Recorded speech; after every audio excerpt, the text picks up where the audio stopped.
আজ আমি তোমাদের জন্য যে নতুন গল্পটি নিয়ে এসেছি তা হবে একজন ক্রাউন প্রিন্স একটা ফিনিক্স মেয়ের প্রেমে পড়ে। এই ভালোবাসার গল্পটা এতটাও সহজ ছিল না। একটা ফিনিক্স পাখি আর একজন রাজকুমারের ভালোবাসার মধ্যে বাধা হয়ে দাঁড়ায় একটা ডেমন, সেও আবার সেই ফিনিক্স মেয়েটির প্রেমে পড়ে। তোমাদের সবার রিকোয়েস্ট ছিল আমি যেন লং ড্রামা এক্সপ্লেন করি, তাই তোমাদের জন্য আজকে অনেক লং একটি ড্রামা নিয়ে আসলাম। চলো ড্রামাটা শুরু করা যাক। শুরুতে আমাদের সেলেস্টিয়ার প্যাভিলিয়ন দেখানো হয়, যেখানে সমস্ত স্টুডেন্টরা কাল্টিভেট করত। সমস্ত কাল্টিভেটরদের দায়িত্ব ছিল কিনিয়ান কন্টেন নামের একটি মাউন্টেন পাহারা দেওয়া। কিন্তু এই মাউন্টেনকে ধ্বংস করার জন্য ডেমন লর্ড একবার তাদের মাউন্টেনের উপর হামলা করে দেয়। পুরো মাউন্টেনকে বাঁচানোর জন্য এখানকার সবথেকে পাওয়ারফুল কাল্টিভেটর, যার নাম ছিল মিয়াও, ডেমনদের বিরুদ্ধে লড়াই করার পর তাদেরকে হারিয়ে সে পুরো মাউন্টেনে একটা ব্যারিয়ার ক্রিয়েট করে। এতে করে তার সম্পূর্ণ পাওয়ারটাই চলে যায়, আর সে আকাশে একটি তারা হিসেবে নিজেকে রেখে দেয়। এর কিছু বছর পর ফ্যাং ফ্যামিলিতে একটা মেয়ের জন্ম হয়। তার নাম রাখা হয় ফ্যাং ইউ। সে সাধারণভাবে জন্মায়নি, তার ব্লাড ছিল ফিনিক্স ব্লাড। আর এই পুরো মাউন্টেনে কাল্টিভেটর মিয়াও এর পর প্রথমবার ফ্যাং ইউ এর মধ্যে ফিনিক্স ব্লাড রয়েছে, অর্থাৎ সে হচ্ছে দ্বিতীয় জন যার কাছে ফিনিক্স ব্লাড আছে। ফ্যাংইউ যখন 12 বছর ছিল তখন সে একটা রিং পায়, যেটা ম্যাজিক্যাল ছিল। এই রিংয়ের মাধ্যমে মিয়াও ফ্যাংইউ এর সাথে দেখা করে। ফ্যাংইউ মিয়াওকে বলে সে যেন তাকে নিজের স্টুডেন্ট বানিয়ে নেয়। মিয়াও বলে তুমি আমার এই রিংটা পেয়েছো, তার মানে আমাদের দুজনের মধ্যে একটা না একটা কিছু কানেক্ট রয়েছে, তাই আমি তোমাকে নিজের স্টুডেন্ট হিসেবে মেনে নিলাম, কিন্তু তোমার এই কথাটা সবার কাছ থেকে লুকিয়ে রাখতে হবে। সেদিন থেকে ফ্যাংইউ মিয়াওয়ের স্টুডেন্ট হয়ে যায় আর তার কাছ থেকে কাল্টিভেশন শিখতে থাকে। এভাবে করে সে অনেক ভালো একটা কাল্টিভেটর হয়ে ওঠে। কিন্তু একটা মেয়ে ছিল যে সে তাকে একদমই পছন্দ করতো না। জুও সবসময় নিজেকে জিনিয়াস ভাবতো আর সবসময় ফ্যাংইউকে হারাবার চেষ্টা করত। আর এমন একটা ফাইটের মাধ্যমে জুও নিজের পাওয়ারের মাধ্যমে কিং ইউর ফিনিক্স ব্লাডটা নিজের মধ্যে টানতে থাকে আর সেটা নিয়েও নেয়। জুও বলে সবাই তোমাকে ট্যালেন্টেড ভাবে, এ সব কিছু এই ফিনিক্স ব্লাডটার জন্য। আমি তো এই ফিনিক্স ব্লাডটা নিয়ে নিয়েছি। এখন তুমি আমাকে বলো, যদি তুমি এই ক্যাপিটাল থেকে চলে যাও তাহলে আমি তোমাকে এখান থেকে চলে যেতে দেব। কিন্তু ফ্যাংইউ তার কথা মানে না, তাই জুও তাকে আঘাত করে আর মাউন্টেন থেকে নিচে ফেলে দেয়। ফ্যাংইউ মনে করছিল সে হয়তো মারা যাবে, কিন্তু তখন মিয়াও এসে তাকে বাঁচিয়ে নেয়। ফ্যাংইউ এর জ্ঞান ফিরলে সে নিজের সমস্ত স্মৃতি হারিয়ে ফেলেছে, কারণ জুও তার থেকে তার ফিনিক্স ব্লাডটা নিয়ে নিয়েছিল। তখন মিউ নিজের ফিনিক্স ব্লাডটা ফ্যাংইউকে দিয়ে দেয় আর বলে আমার ফিনিক্স ব্লাড তোমাকে কিছু সময়ের জন্য ভালো রাখতে পারবে, কিন্তু নিজের ফিনিক্স ব্লাডটাকে ঠিক করার জন্য তোমাকে কাল্টিভেশন করতে হবে। এটা ঠিক করার জন্য তোমাকে সেলেস্টিয়াল ফুড খেতে হবে। ফ্যাংইউ বলে আপনি কি বলছেন, আমি কিছুই বুঝতে পারছি না। মিউ বলে আমি তোমার মাস্টার, আর তুমি যদি এর থেকে বেশি কিছু জানতে চাও তাহলে প্রথমে তোমাকে ক্যাপিটাল যেতে হবে আর এরপর তোমাকে সেলেস্টিয়াল ফুডটা খেতে হবে। তুমি নিজের ফিনিক্স ব্লাডটা পেয়ে গেলে সব কিছু বুঝতে পারবে। এটা বলে সে গায়েব হয়ে যায়। ফ্যাংইউর স্মৃতি আর কাল্টিভেশন দুটোই চলে যাওয়ার কারণে তার পরিবারের অন্যান্য লোকেরা তাকে বের করে দেয়, তাই সে নিজের পরিবার নিয়ে অন্য জায়গায় চলে যায়। এভাবে করে 3 বছর কেটে যায়। ফ্যাংইউর শুধু একটা কথাই মাথায় আসে, তাকে এখন কাল্টিভেশন করতে হবে। এটা করতে হলে তাকে সেলেস্টিয়াল ফ্রুট খেতে হবে। এই ফ্রুট সে কোথা থেকে পাবে সেসবের কিছুই জানে না। ফ্যাংইউ এখানে নিজের মায়ের সাথে থাকতো, আর এখানে সে আর তার বন্ধু মিলে মেডিসিন বিক্রি করে। এরপর আমাদের ড্রামার মেন লিডকে দেখানো হয়, যার নাম হচ্ছে জু লিনিয়ান। তার সাথে তার দুজন বন্ধু ছিল, একজনের নাম হচ্ছে জুয়ান, আরেকজনের নাম ফ্যাংজি।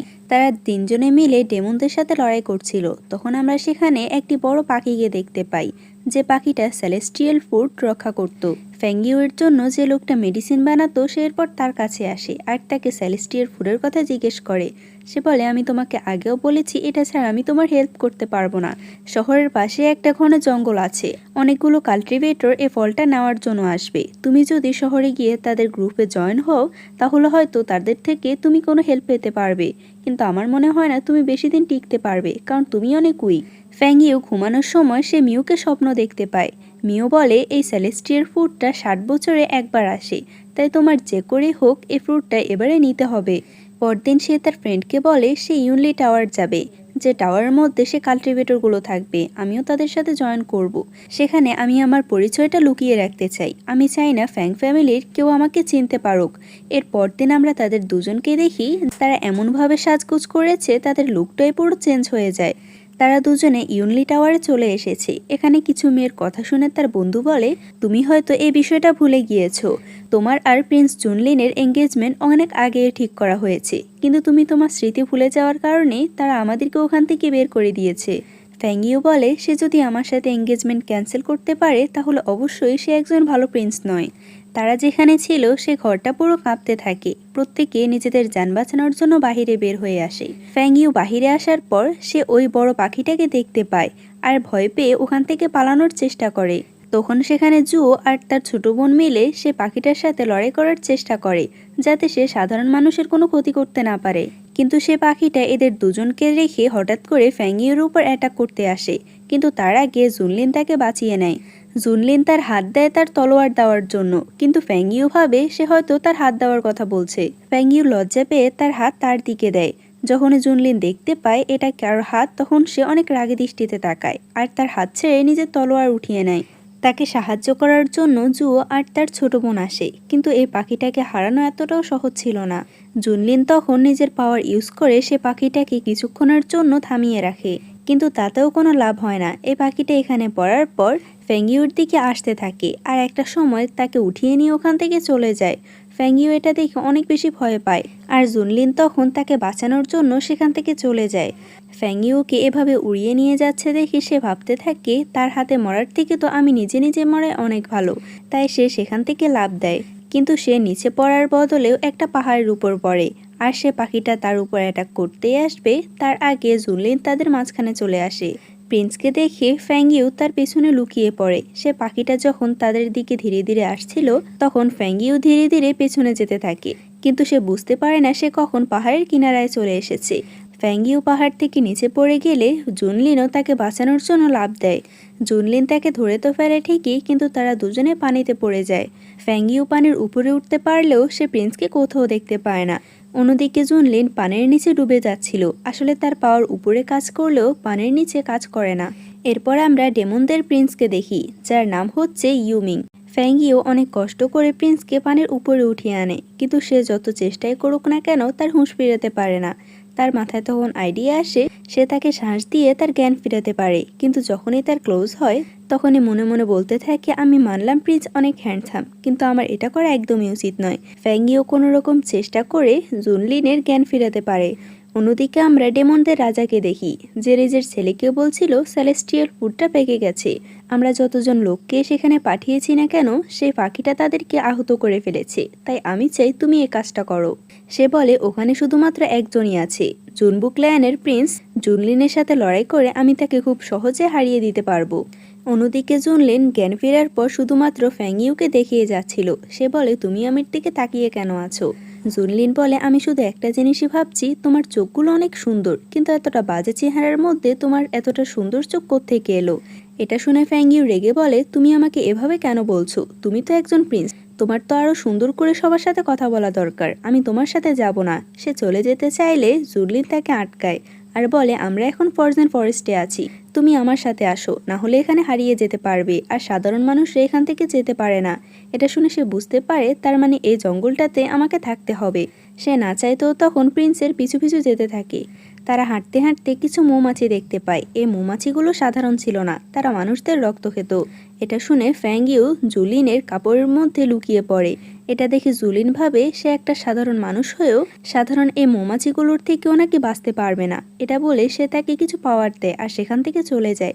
বেচারি তো এই মৌমাছিগুলোর মধ্যে ফেসে যায় আর চিৎকার করতে থাকে তাকে বাঁচানোর জন্য। তখন সেখানে জুলিনের একটা ফ্রেন্ড চলে আসে আর সে তাকে বাঁচিয়ে নেয়। তখন জুলিনের একজন বন্ধু জুয়ান চলে আসে, যার সাথে জুয়োর ছোট বোনও ছিল। ফ্যাংজি বলে সে ফ্যাংইউকে বাঁচিয়েছে। জুয়ানের ফ্যাংইউকে ভালো লাগে না, সে ভাবে ফ্যাংইউ হয়তো কোনো স্পাই হবে। তখন জুনলিন সেখানে আসে। জুয়োর ছোট বোন বলে, আমার মনে হয় এই মেয়েটাকে আমাদের এখানে রেখে চলে যাওয়া উচিত। এটা শুনে ফ্যাংইউ বলে, তারা এমনটা কিভাবে করতে পারে? সে তো এখানকার কোনো রাস্তাও চেনে না, সে বাহিরে কিভাবে বের হবে? কিন্তু ফ্যাংজুন বলে সে তাকে তার সাথে নিয়ে যাবে। অন্যদিকে ইউমিং এই ফরজেন ফরেস্টে চলে এসেছিল আর সে ওই পাখিটাকে হারানোর জন্য তার সাথে লড়াই করতে থাকে। জুয়োর বোন নিজের বোনের নামে অনেক প্রশংসা করতে থাকে তাদের সামনে। সে বলে, আমার বোন অনেক ট্যালেন্টেড, তাই তো মাস্টার আমার বোনকে সবকিছু শিখিয়েছে, নাকি ওই মেয়েটাকে শেখাতো? ফ্যাংজি বলে, তুমি কোন মেয়ের কথা বলছো? সে বলে সেই মেয়েটা যার নাম হচ্ছে ফ্যাং ইউ। ফ্যাং ইউ এখানে নিজের নাম ফ্যাং জিয়াও বলেছে, এজন্য তারা তাকে চিনতে পারছে না। তাদের মুখে নিজের নাম শুনে ফ্যাং ইউ এর আজব কিছু ফিল হতে থাকে। মিও এর কথা শুনে ফ্যাং জি জুনলিনের কাছে গিয়ে বলে, তুমি ছোটবেলায় বলতে ফ্যাং ইউ নাকি অনেক গর্জিয়াস একটা মেয়ে ছিল আর তুমি তাকে বিয়েও করতে চাও। এটা শুনে ফ্যাং ইউ ভাবে তার মানে প্রিন্সও আমাকে পছন্দ করে, কিন্তু আমি তো ভেবেছিলাম সে আমাকে পছন্দই করে না।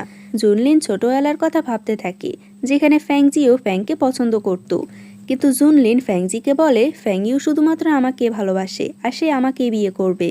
ফ্যাংজি বলে, তুমি কোনো কথা কেন বলছো না? আমার তো মনে হয় তুমি এখনও তাকে পছন্দ করো, আর না হলে সে তোমাকে পছন্দ করে। ফ্যাং ইউ ভাবে আমি আবার এই প্রিন্সকে পছন্দ করব, এটা তো অসম্ভব। ইউমিংরা এদিকে সে পাখিটাকে হারিয়ে ফেলেছে। তাদের লোকগুলো অনেক বেশি আহত ছিল। তারা বলে তাদেরকে কিছুক্ষণ এখানে রেস্ট করা দরকার, কিন্তু এই কথা শুনে ইউমিংয়ের একদমই ভালো লাগে না। আর সে লোকটার গলা চেপে ধরে বলে, তুমি কি ভেবেছো আমি কি সে প্রিন্সকে হারাতে পারবো না? প্রিন্স জুনলিনকে তো আমি হারিয়ে ছাড়বো। অন্যদিকে জুনলিন সেখান থেকে চলে যাওয়ার সময় ফ্যাং ইউ তার কাপড় ধরে রাখে। সে বলে, তুমি আমার কাছে কি চাও? ফ্যাং ইউ বলে, আমি জানি তোমার হাতে আঘাত লেগেছে, আমাকে শুধু সেটাতে মেডিসিন লাগাতে দাও। এরপর সে তার হাতে মেডিসিন লাগিয়ে দিচ্ছিল। ফ্যাং যখনই তার হাতটা টাচ করে তখন তার অন্য হাতে আমরা একটা চিহ্ন দেখতে পাই, যার জন্য তার অনেক কষ্ট হচ্ছিল। সে ততক্ষণে তার কাছ থেকে দূরে সরে যায়।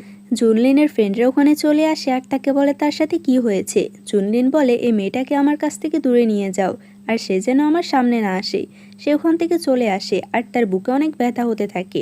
ফ্ল্যাশব্যাকে আমাদের দেখানো হয় জুনলিনের মাস্টার তাকে বলে, তোমার শরীরে ইনসেক্ট পয়জন আছে, এটার মেডিসিন কি হতে পারে আমি তা জানি না। যখন তোমার মধ্যে লাভ ফিলিংস আসবে তখন তোমার বুক অনেক ব্যথা করতে থাকবে। যদি তুমি এই পয়জনটাকে শেষ করতে চাও তাহলে যে মেয়েটা তোমাকে সবথেকে বেশি ভালোবাসবে তার চোখের পানি লাগবে।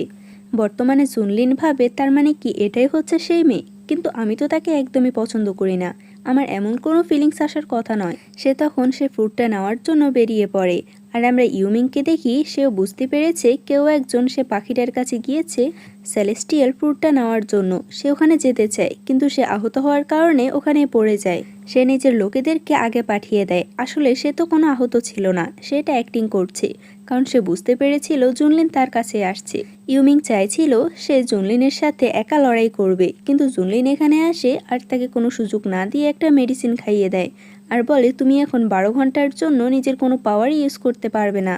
ইউমিং বলে, যাই হয়ে যাক, আমি সে সেলেস্টিয়াল ফ্রুটটা নিয়ে ছাড়বো আর প্রত্যেককে দেখিয়ে দেব সবথেকে বড় কাল্টিভেটর আমি।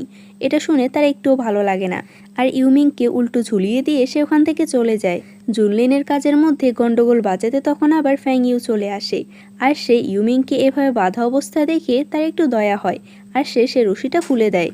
ইউমিংয়ের জ্ঞান ফিরলে সে তাকে দেখে একটু ভয় পায় আর চিল্লাতে চিল্লাতে সেখান থেকে চলে যায়। প্রত্যেকে এরপর সে ফ্রুটটা নেওয়ার জন্য সেখান থেকে বেরিয়ে পড়ে আর যাওয়ার পথে তাদের পথ আটকে অনেকগুলো ইভিল স্পিরিট। তারা সেই ইভিল স্পিরিটগুলোর সাথে লড়াই করে আর তখনই জুনলিন দেখে ফ্যাং ইউ ওখান থেকে পড়ে যাচ্ছিল। তাই জুনলিন তার হাত ধরে তাকে টেনে আনতে চায়, কিন্তু অ্যাক্সিডেন্টলি তাদের মধ্যে কিস হয়ে যায়।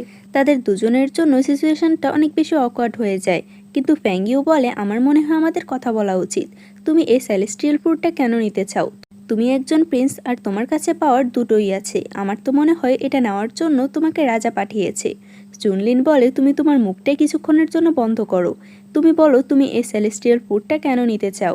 ফ্যাং ইউ বলে, আমি একটা সাধারণ মানুষ, কিন্তু আমি তোমাকে বলবো না যে এটা আমার কেন প্রয়োজন। তারা যাবার পথে সেখানে অনেক বেশি ধোঁয়া চলে আসে। জুনলিন বলে, আমার মনে হয় আমাদেরকে আজ রাত এখানেই থাকতে হবে। ফ্যাং বলে, তোমার সাথে থেকে তো আমি অনেক বেশি বোর হচ্ছি, তুমি কি আমার জন্য একটা গান গাইতে পারবে? সে তাকে অনেকবার রিকোয়েস্ট করে। জুনলিন শেষ পর্যন্ত রাজি হয় আর সে গান গাইতে থাকে। অন্যদিকে তার বন্ধু জুয়ান যখন এই গানের সুর শুনতে পায় তখন সে বুঝতে পারে এটা তো জুনলিনের কণ্ঠ। তার গলার সুর এতটাই খারাপ যে কেউ শুনলে এটা বলে দিতে পারবে। অন্যদিকে ফ্যাং ইউ তার গলা এতটা খারাপ দেখে তার মুখটাই চেপে ধরে আর বলে, আমি চাই না তুমি এরপরে আর গানের একটা লাইনও গাও।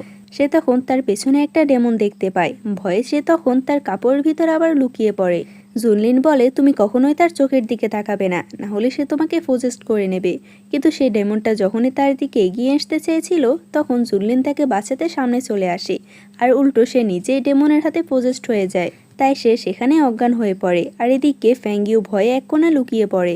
ডেমনটা যখনই তার উপর অ্যাটাক করতে যাবে সে পাখিটা তাকে বাঁচিয়ে নেয়। পাখিটা একটি এনার্জিতে কনভার্ট হয়ে যায় আর ফ্যাংইউয়ের মধ্যে থাকা রিংয়ের মধ্যে চলে যায়। বেচারি বুঝতেও পারে না এতক্ষণে কি হয়েছে। ইউমিংয়ের সাথে একটা লোক দেখা করতে আসে আর বলে, তোমার বাবা তোমাকে কি কাজটা দিয়েছিল, তুমি কি তা ভুলে গিয়েছো? আমাদের যে করে হোক প্রিন্স জুনলিনকে হারাতে হবে আর সে ফ্রুটটা নিতে হবে। জুনলিনকে এদিকে তার বন্ধুরা পানি খাওয়ায় আর তাকে হুঁশি ফেরানোর চেষ্টা করে। অন্যদিকে ফ্যাংইউ সে রিংটা দেখতে দেখতে ঘুমিয়ে পড়ে। সে তার স্বপ্নে নিজের মাস্টারকে দেখতে পায় যে অজ্ঞান হয়েছিল। সে সেখানে একটা কিউট বার্ডকেও দেখতে পায়। সে বার্ডটা তাকে বলে, যখন থেকে তুমি তোমার স্মৃতি হারিয়ে ফেলেছো তখন তোমার মাস্টার নিজের ফিনিক্স ব্লাডের অর্ধেক পাওয়ার তোমাকে দিয়ে দিয়েছে যাতে তুমি সুস্থ থাকতে পারো। এই পাখিটাকে দেখে সে কিছু একটা বুঝতে পারে আর বলে, তুমি কি তাহলে সে বড় পাখিটা? সে বলে, হ্যাঁ, এই কাজটা আমাকে তোমার মাস্টারই করতে বলেছে। এই ফ্রুটটা যতদিন পর্যন্ত পেকে না যাবে আর এটাকে তুমি যতদিন পর্যন্ত নিতে না আসবে ততদিন পর্যন্ত আমি এটাকে প্রোটেক্ট করব। এই ফ্রুটের মাধ্যমে তোমার কাল্টিভেশনটা শেষ করতে হবে। তুমি যখন নিজের ফিনিক্স ব্লাডটা ফিরে পাবে তখন তোমার মাস্টারকেও এই রিংয়ের থেকে বের করবে, কারণ প্রত্যেকে ভাবে সে হয়তো মারা গিয়েছে কিন্তু সে তোমার এই রিংয়ের মধ্যেই আছে। তাকে জাগানোর দায়িত্ব এখন থেকে তোমার। তখন তার ঘুম ভেঙে যায়। সে ঘুম ভাঙার পর দেখে জুনলিন এখনও অজ্ঞান হয়ে আছে। তাই সে তার কাপড়ের মধ্যে কিছু একটা করতে থাকে। জুনলিনের জ্ঞান ফিরলে সে দেখে তার কাপড়ের মধ্যে কিছু একটা আঁকা আছে। ফ্যাংইও বলে, এটা আমার তরফ থেকে, এটাকে একটা গিফট হিসেবে ভাবতে পারো। এরপর তারা আবারও সে সেলেস্টিয়াল ফ্রুটটার খোঁজে বেরিয়ে পড়ে। এদিকে ফ্যাংইউয়ের মায়ের কাছে এরা দুজন আসে। এরা দুজন কে তা তো আমরা পরেই জানতে পারবো। তারা এসেই ফ্যাংইউয়ের ব্যাপারে জিজ্ঞেস করতে শুরু করে। অন্যদিকে জুনলিন আর ফ্যাংইউ তো কোনো রকম করে সে ফ্রুটের কাছে পৌঁছে যায়। তারা নিজেদের সামনে সে ফ্রুটটা দেখতে পায়। সেখানে আমরা ইউমিংকেও দেখতে পাই যে নিজেদের লোকেদের সাথে ওখানে লুকিয়েছিল। ফ্রুটটা নেওয়ার জন্য জুনলিন আর তার বন্ধুরা মিলে সে পাখিটার সাথে লড়াই করতে শুরু করে আর এরা দুজন মিলে তাদের লড়াই দেখছিল। জুয়ের ছোট বোনের মাথায় একটা বাজে চিন্তা আসে আর সে তখন ফ্যাংইউকে সেখান থেকে ধাক্কা দেয়, যার ফলে সে নিচে এসে পড়ে। সে এখানে পড়ার সাথে সাথে সে পাখিটা তার দিকে এগিয়ে আসতে চাইছিল, কিন্তু তখনই জুনলিন সবকিছু বাদ দিয়ে ফ্যাংইউকে প্রোটেক্ট করার জন্য চলে আসে। এটা দেখে মিংইউ অবাক হয়ে বলে সে এই ফ্রুটটার পরোয়া করলো না, বরং এই মেয়েটার জন্য সে এখানে চলে এসেছে। আমার এই ফ্রুটটা তো প্রয়োজন, কিন্তু তার সাথে সাথে এই মেয়েটাকেও প্রয়োজন। সেভাবে জুনলিন হয়তো এই মেয়েটাকে পছন্দ করে। যে জিনিস সে পছন্দ করবে মিংইউ তো তার থেকে সে জিনিসটাকেই কেড়ে নেবে। জুনলিন আর তার বন্ধুরা মিলে সে পাখিটার উপর অ্যাটাক করে। সে তখন ধীরে ধীরে দুর্বল হতে থাকে। মিংইউ ভাবে যখনই এই পাখিটা পুরোপুরি দুর্বল হয়ে যাবে আমি তখনই সেই ফ্রুটটা নিয়ে নেব। কিন্তু সবার আগে তো এই ফ্রুটের কাছে ফ্যাংইউ পৌঁছায়। সে এই ফ্রুটটা নেওয়ার পরেই সেই জায়গাটা অনেক বেশি কাঁপতে থাকে। দেখে মনে হচ্ছিল এ সম্পূর্ণ পাহাড়টাই ভেঙে যাবে। এসবের কারণে ফ্যাংইয়ের উপর একটা পাথর পড়তে যাবে তার আগে জুনলিন তার সামনে চলে আসে। জুনলিন আঘাত পেয়েছে ঠিকই, কিন্তু তারা দুজনে অনেকটাই ক্লোজ চলে আসে আর তাদের বন্ধুরা তো তাদেরকে খুব ভালোভাবে দেখছিল। কিন্তু তখন সেখানে আবার মিংইউ চলে আসে আর সে তখন ফ্যাংইউকে আটকে নেয় আর জুনলিনকে বলে, তুমি আমাকে এই ফ্রুটটা দিয়ে দাও, না হলে আমি একে নিয়ে নেব। ফ্যাংইউকে দেখে বলে, আমি তোমাকে চিনতে পেরেছি, কারণ ওই সময় তুমি আমাকে বাঁচিয়েছ। আমি তো তোমাকে ধন্যবাদ দিতেও ভুলে গিয়েছিলাম, কিন্তু আমি কি করব? তুমি তো জুনলিনের সাইডে আছো, কিন্তু তোমার মুখে যদি একটাও আঁচড় পড়ে তাহলে কেউ একজন আছে যার বুক অনেক ব্যথা করবে। আর আমরা সত্যি সত্যি জুনলিনের হাতের উপর সে লাভ ইনসেক্ট সিলটা দেখতে পাই। এটা জ্বলে ওঠার ফলে তার বুকে অনেক ব্যথা করতে থাকে, কিন্তু সে নিজেকে কন্ট্রোল করে আর ইউমিংকে বলে, আমি তার থেকে এই ফ্রুটটা নিয়ে নিয়েছি, এখন তুমি এই মেয়েটাকে নিয়ে যাও আর তার সাথে যা ইচ্ছা করতে পারো। এটা শুনে মিংইউয়ের অনেক বেশি খারাপ লাগে আর ইউমিং তাকে নিয়ে সেখান থেকে চলে যায়। মিংইউ এখানে এনে তাকে বেঁধে ফেলেছে। তার যখন জ্ঞান ফিরে তখন সে মিংইউকে দেখে বলতে থাকে সে তার উপর দয়া করে তাকে যেন এখান থেকে চলে যেতে দেয়। মিংইউ বলে সে এটা কখনোই দেবে না যতক্ষণ না পর্যন্ত সে ফ্রুটটা তার হাতে আসবে। সে তার কাছে এসে যখন তার মুখে টাচ করে তখন সে বুঝতে পারে সে নিজেকে যতটা কালো দেখাচ্ছে সে ততটাও কালো নয়। যেহেতু এটা সম্পর্কে মিংইউ জানতে পেরেছে তখন ফ্যাংইউ তাকে বোকা বানায়। নিজের বানানো একটা গল্প বলে তাকে ইমোশনাল করে দেয়। এখানে কি গল্প বলা হয়েছে তা তো আমরা পরে গিয়ে জানতে পারবো। জুনলিন ভাবতে থাকে যখনই সে ফ্যাংইউয়ের আশেপাশে থাকে তখন তার লাভ ইনসেক্ট সিলটা কেন জেগে ওঠে আর তার বুকে এতটা কেন ব্যথা করে। তার বন্ধুরা এদিকে নিজে নিজে ঝগড়া করছিল, তখন তাদের কাছে একটা লেটার আসে। এখানে লেখা ছিল জুনলিন যদি ফ্যাংইউকে বাঁচাতে না আসে তাহলে সে তাকে মেরে ফেলবে আর প্রত্যেকটা মানুষকে বলে দেবে সে একটা রাজকুমার হবার পরও একটা সাধারণ মেয়েকে বাঁচাতে পারল না। জুনলিন তখন তার দুই বন্ধুকে ফ্যাংইউকে বাঁচানোর জন্য পাঠিয়ে দেয়। জুয়ান ইউমিংয়ের কাছে এসে বলে, তুমি সেই মিংইউকে কোথায় রেখেছো? কিন্তু সে তার কাছে কোনো জবাব দেয় না, উল্টো তার সাথে ফাইট করতে শুরু করে। অন্যদিকে জুনলিনের এই লেটারে পড়া কথাগুলো একদমই ভালো লাগে না, তাই সে নিজে সে লেটারটা চেক করে। আর এখানকার এক কোণায় সে চিহ্নটা দেখতে পায়। এই চিহ্নটা ফ্যাংইউ তাকে বানিয়ে দিয়েছে। এটা দেখে সে বুঝতে পারে সে সবাইকে বোকা বানিয়েছে। তাই সে সেলেস্টিয়াল ফ্রুটটা জুয়ের ছোট বোনের কাছে দিয়ে নিজের বন্ধুদেরকে বাঁচানোর জন্য চলে যায়। জুনলিন ডেমনদের নামে কিছু কথা বললে ইউমিং অনেক বেশি রেগে যায় আর বলে, তুমি ডেমনদেরকে কেন খারাপ বলছো? ডেমনরা তো ভালোই আছে, অন্ততপক্ষে তোমার কাছ থেকে। জুনলিন বলে, তুমি আসলে কি বলতে চাও? আর অন্যদিকে জুয়ের ছোট বোন যখন সে ফ্রুটটা নিয়ে হাঁটছিল তখন কিছু একটা হয় আর সে অজ্ঞান হয়ে যায়। আসলে এসব কিছু ফ্যাংইউ করছিল। সেলেস্টিয়াল ফ্রুটটা নেওয়ার পর সে মনে করতে থাকে সে কিভাবে সে ইউমিংকে বোকা বানিয়েছে। ফ্যাংইউ ইউমিংকে বলে, আসলে জুনলিন আমাকে এখানে জোর করে নিয়ে এসেছে। সে বলেছিল সে সেলেস্টিয়াল ফ্রুটটা নেওয়ার জন্য ওই বড় পাখিটার কাছে আমাকে দিয়ে দেবে, যাতে সে খুব সহজে সে ফ্রুটটা নিতে পারে। তাদের থেকে বাঁচার জন্য আমি এমন হয়ে ঘুরছি, কিন্তু তারপরও তারা আমাকে ধরে ফেলেছে। আর এখন তো তারা আমাকে এই ফ্রুটটা নেওয়ার জন্য ব্যবহার করছে। কিন্তু তুমি অনেক বেশি শক্তিশালী আর ওই প্রিন্স জুনলিনের থেকে অনেক বেশি ভালো। তুমি যদি আমাকে এখান থেকে যেতে দাও তাহলে আমি সেলেস্টিয়াল ফ্রুটটা তোমার কাছে নিয়ে আসবো, আমি তোমাকে প্রমিস করছি। আর বোকার মতো মিংইউ নিজেও রাজি হয়ে যায় আর বলে, তুমি গিয়ে ওই সেলেস্টিয়াল ফ্রুটটা নিয়ে আসো, আমি এদিকে জুনলিনকে দেখছি। বর্তমানে জুনলিন মিংইউকে সে লেটারটা দেখায় আর বলে, আমার মনে হয় তোমার এটা দেখলে বিশ্বাস হবে। ইউমিং যখন এই লেটারটা দেখে তখন তার পুরোপুরি বিশ্বাস হয়ে যায় আর নিজের উপরে রাগ হতে থাকে। জুনলিন বলে, আমি তো নিজেই বিশ্বাস করতে পারছি না, একজন সাধারণ মেয়ে ডেমনদের রাজকুমারকে এখানে বোকা বানিয়ে গিয়েছে। আর সে নিজে নিজে বলতে থাকে, বোকা তো সে আমাকেও বানিয়েছে। ফ্যাংইউ তো এ সমস্ত কাণ্ড করে নিজের শহরে ফিরে আসে। মেডিসিন বানানো সেই লোকটাকে এরপর সে সেলেস্টিয়াল ফ্রুটটা দিয়ে দেয়। লোকটা বলে, আমি এটা বানাতে 3 দিন সময় লাগবে, তুমি 4 দিনের দিন এটা নিতে পারবে আর নিজের কাল্টিভেশন আবারও শুরু করতে পারবে। জুনলিন আর তার বন্ধু ফ্যাংজি মিলে বর্ডারের কাছে আসে ফ্যাংইউকে খোঁজার জন্য। ফ্যাংজি বলে, আমাদেরকে আগে ফ্যাং ফ্যামিলিতে গিয়ে খুঁজতে হবে। আর জুয়ের ছোট বোন বলে, আমি জানি না ওই মেয়েটা এমন কি করেছে তার উপর, যে এতটা দোষ করার পরও জুনলিন তার এখনও পরোয়া করছে। ফ্যাংইউয়ের সাথে দেখা করার জন্য যে লোকগুলো আসে প্রত্যেকে ওই রুমগুলো খুঁজতে থাকে, কিন্তু তারা ফ্যাংইউকে পায় না। ফ্যাংইউ নিজের বাড়িতে আসে, কিন্তু সে দরজা দিয়ে ঢোকে না, বরং উল্টো দিক দিয়ে এখানে আসে আর দেখতে থাকে তার সাথে কেউ দেখা করতে এসেছে। ফ্যাংইউর মা তাদের দুজনকে বলে, তার হাজব্যান্ড মারা যাওয়ার পর ফিনিক্স ওয়ার্ডের প্রতি তার কোনো ইন্টারেস্ট ছিল না, তাই তারা বলতে পারবে না এই শর্টটা কোথায় আছে। আসলে এরা দুজনে ফিনিক্স শহরটা খুঁজতে এসেছে। মেয়েটা বলে, যদি এভাবে আপনি আমাদেরকে মিথ্যা বলেন তাহলে আমার কোনো উপায় থাকবে না আপনাদের থেকে এটা নেওয়ার জন্য। ফ্যাংইউয়ের মা বলে, যখন আমাকে আর আমার মেয়েকে এখান থেকে বের করে দেওয়া হয়েছিল তখন আমাদের একটাই ইচ্ছে, আমরা সাধারণভাবে জীবনযাপন করব। আমাদের ওই শর্টটার প্রতি কোনো ইন্টারেস্ট নেই, তাই আমার কাছে তুমি ওই শর্টটা পাবে না। অন্যদিকে মিংইউ ডার্ক নাইট কোডে ফিরে আসে আর সে তার বাবাকে বলে সে ওই সেলেস্টিয়াল ফুডটা আনতে পারেনি, যেটা শুনে তার বাবা অনেক রেগে যায়। সে বলে, তুমি তোমার মিশনটা কমপ্লিট করার আগে কেন চলে এসেছো? সে তাকে বকা দিয়ে বলে, যে করেই হোক আমাদের ওই ফ্রুটটা নিয়ে আসতে হবে। মিংইউ বলে, এবারে সে আর কোনো ভুল করবে না, সে ওই সেলেস্টিয়াল ফ্রুটটা নিয়ে আসবে। এটা খুঁজতে হলে তাকে আগে ফ্যাংইউকে খুঁজতে হবে, তাই সেও বর্ডারের কাছে চলে আসে। আর এদিকে ফ্যাংইউ তো নিজে সম্পূর্ণ তৈরি হয়ে এসেছে। সে চা নিয়ে তার কাজিনদের কাছে যায়, এরা দুজনে হচ্ছে তার কাজিন। সে ইচ্ছে করে ফ্যাংইয়েনের উপর চা ফেলে দেয়। ফ্যাংইয়ে যখন তাকে দেখে তার সৌন্দর্য দেখে সে তো ইমপ্রেস হয়ে যায় আর তার সাথে ভালোভাবে কথা বলতে থাকে। সে বলে, তুমি যদি সে ফিনিক্স ওয়ার্ডার ব্যাপারে কিছু জানো তাহলে আমাকে বলে দাও। ফ্যাংইউ তাকে বোকা বানিয়ে বলে, আমার মনে হয় আমি এই শর্টটার ব্যাপারে কোথাও শুনেছি।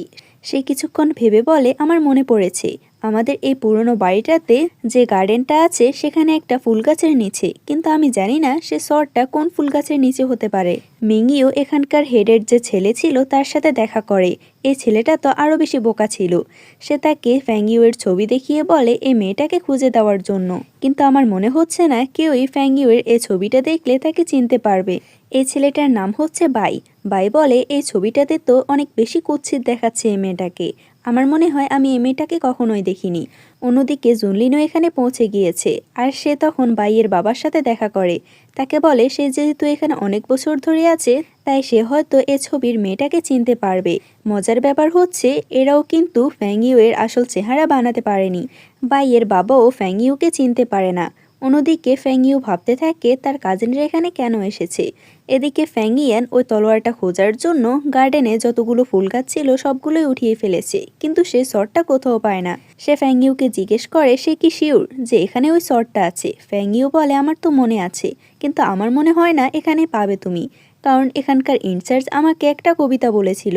সে এরপর কিছু উল্টোপাল্টা কথা লিখে তাকে দেয় আর বলে তুমি যদি এই কবিতাটা পড়তে পারো আর এটার অর্থ বুঝতে পারো তাহলে হয়তো তুমি সে শটটা পেয়েও যেতে পারো। ফ্যাংইয়ান তো অনেক বেশি গাধা ছিল, সে বলে তুমি একদমই চিন্তা করবে না, আমি এটার অর্থ তো খুব তাড়াতাড়ি বের করব। কিন্তু এদিকে আবার জুনিয়ান ফ্যাংইউরা যে বাড়িতে থাকতো সে বাড়িতে চলে এসেছে। ফ্যাংইউ তাকে লুকিয়ে লুকিয়ে দেখতে থাকে। সে ভাবে আমি তো তাদেরকে আমার নাম ফ্যাং জিয়াও বলেছি, তাহলে তারা আমার ঠিকানা কোথায় পেল যে তারা এখানে চলে এসেছে। তার দুই কাজিন প্রিন্সকে এখানে দেখে অনেক বেশি খুশি হয় আর তাকে এখানে ওয়েলকাম জানায়। অন্যদিকে ফ্যাংইউ নিজের মুখে কাপড় বেঁধে নেয় আর বলতে থাকে তাকে যে করেই হোক এখান থেকে পালাতে হবে, কিন্তু পালানোর সময় তার কাপড় সেখানে আটকে যায়। ফ্যাংইউ কিছু করার আগে জুনলিন সেখানে শব্দ পায় আর ওখানে সে তখন ফ্যাংইউকে দেখতে পায়। সে প্রথমে তাকে চিনতে পারে না, কিন্তু হঠাৎ করে সেখানে অনেক হাওয়া বইতে থাকে আর যার কারণে তার মুখের কাপড়টা সরে যায়। জুনলিন এই প্রথমবার ফ্যাংইউকে দেখছে, তার এতটা সৌন্দর্য দেখে সে কিছুক্ষণের জন্য থমকে যায়। ফ্যাংইউ তার কাছে আসলে সে তার কাপড়টা ফিরিয়ে দেয় আর তার মেয়েড এসে তাকে ওখান থেকে চলে যেতে বলে। ফ্যাংইউ সেখান থেকে যাওয়ার পর এরা তিনজনে বলতে থাকে ফ্যাংইউ কতটাই না বোরিং হয়ে গিয়েছে। আসলে এরা দুজনে ফ্যাংইউকে চিনতেই পারেনি, তারা তো ভেবেছিল হয়তো ফ্যাংজিও আর ফ্যাংইউ আলাদা লোক। যাই হোক, ফ্যাংইউ যেদিকে চলে গিয়েছে জুনলিন সেদিকেই তাকিয়ে থাকে। তারা সেখানে ফ্যাংজিউকে পায় না। এরপর দুটো মহিলাকে জিজ্ঞেস করে এখানকার সবথেকে ভালো ওষুধ কে বিক্রি করে। ফ্যাংইউ সে লোকটার কাছে এসে বলে এই মেডিসিনটা বানাতে তার কতদিন সময় লাগবে। সে লোকটা বলে আমি তো তোমাকে বলেছিলাম 4 দিনের দিন তুমি এটা নিয়ে আসতে পারবে। ফ্যাংইউ বলে আমি কি করব, কারণ ওই প্রিন্সটা তো আমার পেছনেই পড়ে আছে। আর তখনই আমরা জুনলিনকে ওখানে আসতে দেখতে পাই। তাকে দেখে তো সে অনেক অবাক হয় আর বলে তুমি আমাকে খুঁজতে খুঁজতে এখানে কিভাবে চলে এসেছো। সে নিজেকে বাঁচানোর জন্য নতুন একটা ড্রামা শুরু করে আর অনেক ইমোশনাল কথা বলতে থাকে, কিন্তু আমরা জুনলিনকে দেখে স্পষ্ট বুঝতে পারি ফ্যাংইউ যে মিথ্যে বলছে সেটা বুঝতে পারছে। ফ্যাংইউ তার ড্রামাটা চালিয়ে যাচ্ছিল, কিন্তু জুনলিন তাকে ধরে ফেলে আর বলে তুমি এখন থেকে এখানে নয়, বরং ফ্যাংমিনশনে থাকবে। তার তো অবস্থা খারাপ হয়ে যায়। অন্যদিকে ইউমিং ফ্যাংইউয়ের সে ছবিটা নিয়ে তাকে খুঁজতে থাকে। জুনলিন আর তার বন্ধুরা মিলে এরপর ফ্যাংইউয়ের বাড়িতে চলে আসে আর তারা আজ রাতটা এখানেই থাকবে। ফ্যাংইউ তাদের জন্য আজব আজব খাবারগুলো রান্না করে, কিন্তু তাদের তিনজনেরই এটা ভালো লাগে। ফ্যাংইউ বলে আমি জানি না এরা এখন কি বলবে, তারা কি আমাকে সত্যিই চিনতে পেরেছে। তখন ফ্যাংজি বলে ওঠে আমার কেন জানি ফ্যাংইউকে ফ্যাংজিয়াওয়ের মতো লাগছে। এটা শুনে ফ্যাংইউয়ের কাশি আসতে থাকে আর বলে কে এই ফ্যাংজিয়াও। ফ্যাংজি বলে সে ফ্যাংজিয়াও নামের মেয়েটা তো আসলে একটা চোর, কারণ সে আমাদের সেলেস্টিয়াল ফ্রুটটা নিয়ে চলে গেছে, আমরা এখানে তাকে খুঁজতে এসেছি। ফ্যাংইউ বলে এই বর্ডার সিটিটা এতটাও ছোট নয়, তাই আমার মনে হয় না তোমরা তাকে সহজেই খুঁজতে পারবে।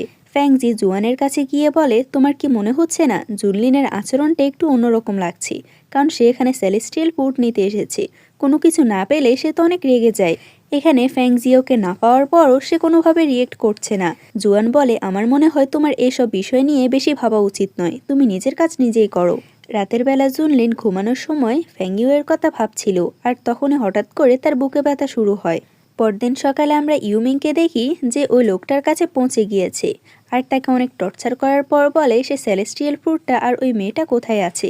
সে ফ্যাংইউয়ের জন্য সেলেস্টিয়াল ফ্রুটটা কোথায় আছে এটা বলে না আর বলতে থাকে ফ্যাংজিয়াওকে, সে তো তাকে চিনেই না। এদিকে ফ্যাংইউয়ের তো সবসময় এটাই ভয় হচ্ছিল জুনলিন যদি তাকে ধরে ফেলে তাহলে সে কি করবে। সে জুনলিনের সাথে দেখা করে বলে তুমি একটা রাত এখানে থাকতে পেরেছো, আমাকে যতটা সাহায্য করেছো তার জন্য ধন্যবাদ, কিন্তু তুমি আর এখানে থাকতে পারবে না। জুনলিন বলে আমার মনে হয় তোমার চেহারা আর সে ফ্যাংজিয়াওয়ের চেহারা একরকম, তোমার সাথে কি সে অসুন্দর মেয়েটার কোনো কানেকশন আছে। ফ্যাংইউ কথা ঘোরানোর জন্য বলে তোমার কি মনে হয় আমাকে কি সে অসুন্দর দেখতে মেয়েটার মতন লাগে। জুনলিন বলে একদমই না, আমি শুধু এতটুকুই বলতে চাই আমি এখান থেকে কোথাও যাব না। তখন তাদের সাথে বাইয়ের বাবা দেখা করতে আসে। সে বলে তারা যে মেয়েটাকে খোঁজার চেষ্টা করছে তাকে হয়তো একজন চিনতে পারে যে কিনা এই শহরে অনেক ভালো মেডিসিন বানায়।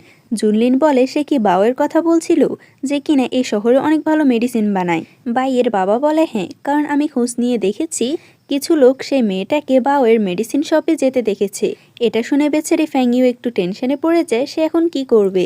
তখন জুনলিনের কাছে একটা লেটার আসে। এখানে লেখা ছিল তার বাবা অনেক বেশি অসুস্থ, তাই তাকে যে করেই হোক সেখানে তাড়াতাড়ি পৌঁছাতে। জুনলিন তার বন্ধুদেরকে বলে তাদের খুব তাড়াতাড়ি এখান থেকে চলে যেতে হবে। এদিকে মিংইউ বাও নামের এই লোকটাকে অনেক বেশি জ্বালাতন করে আর তাকে বলে সে যদি ফ্যাংজাওয়ের খোঁজ তাকে এখনই না দেয় তাহলে সে তাকে মেরে ফেলবে। ফ্যাংইউ তখন জুনলিনের সাথে এখানে আসে, কিন্তু তারা দুজনের একজনও বাওকে এখানে দেখতে পায় না। আসলে ইউমিং তো তার গলা চেপে ধরে তাকে আলমারির পাশে লুকিয়ে রেখেছিল, কিন্তু জুনলিনের এতে সন্দেহ হয়। সে বলে এই আলমারির পেছনে যে হোক না কেন তাকে বেরিয়ে আসতে বলে। তখন ইউমিং বাহিরে বের হয়ে আসে আর বলে তুমি তো এতটাও বোকা নয়। এটা বলে সে তার উপর অ্যাটাক করে। ফ্যাংইউ তখন বাওয়ের কাছে গিয়ে বলে সে ঠিক আছে কিনা, কিন্তু এদিকে ইউমিং নিজে বাঁচার জন্য ফ্যাংইউকে হোস্টেজ বানিয়ে নেয়। সে তাকে তার গলা চেপে ধরেছে, যেটা দেখে আবার জুনলিনের হাতে আমরা সে মার্কটা দেখতে পাই, যার জন্য তার বুকে অনেক ব্যথা হয়। কিন্তু সে নিজেকে সামলে বলে ফ্যাংইউয়ের যদি কিছু হয় তাহলে সে তাকে একদমই ছাড়বে না। ইউমিং নিজেও এখানে ফ্যাংইউকে চিনতে পারে না, সে তাকে ধাক্কা দিয়ে ওখান থেকে পালিয়ে যায়। জুনলিন তখন নিজের আকাশে ছবিটা বাওকে দেখায় আর বলে সে এই মেয়েটাকে চিনতে পারছে কিনা। ফ্যাংইউ তাকে ইশারা দিয়ে তার মুখ বন্ধ রাখতে বলে। বাও বলে তার মনে হয় না সে তাকে কোথাও দেখেছে, কিন্তু একটু পরে বলে আমি তাকে দেখেছি।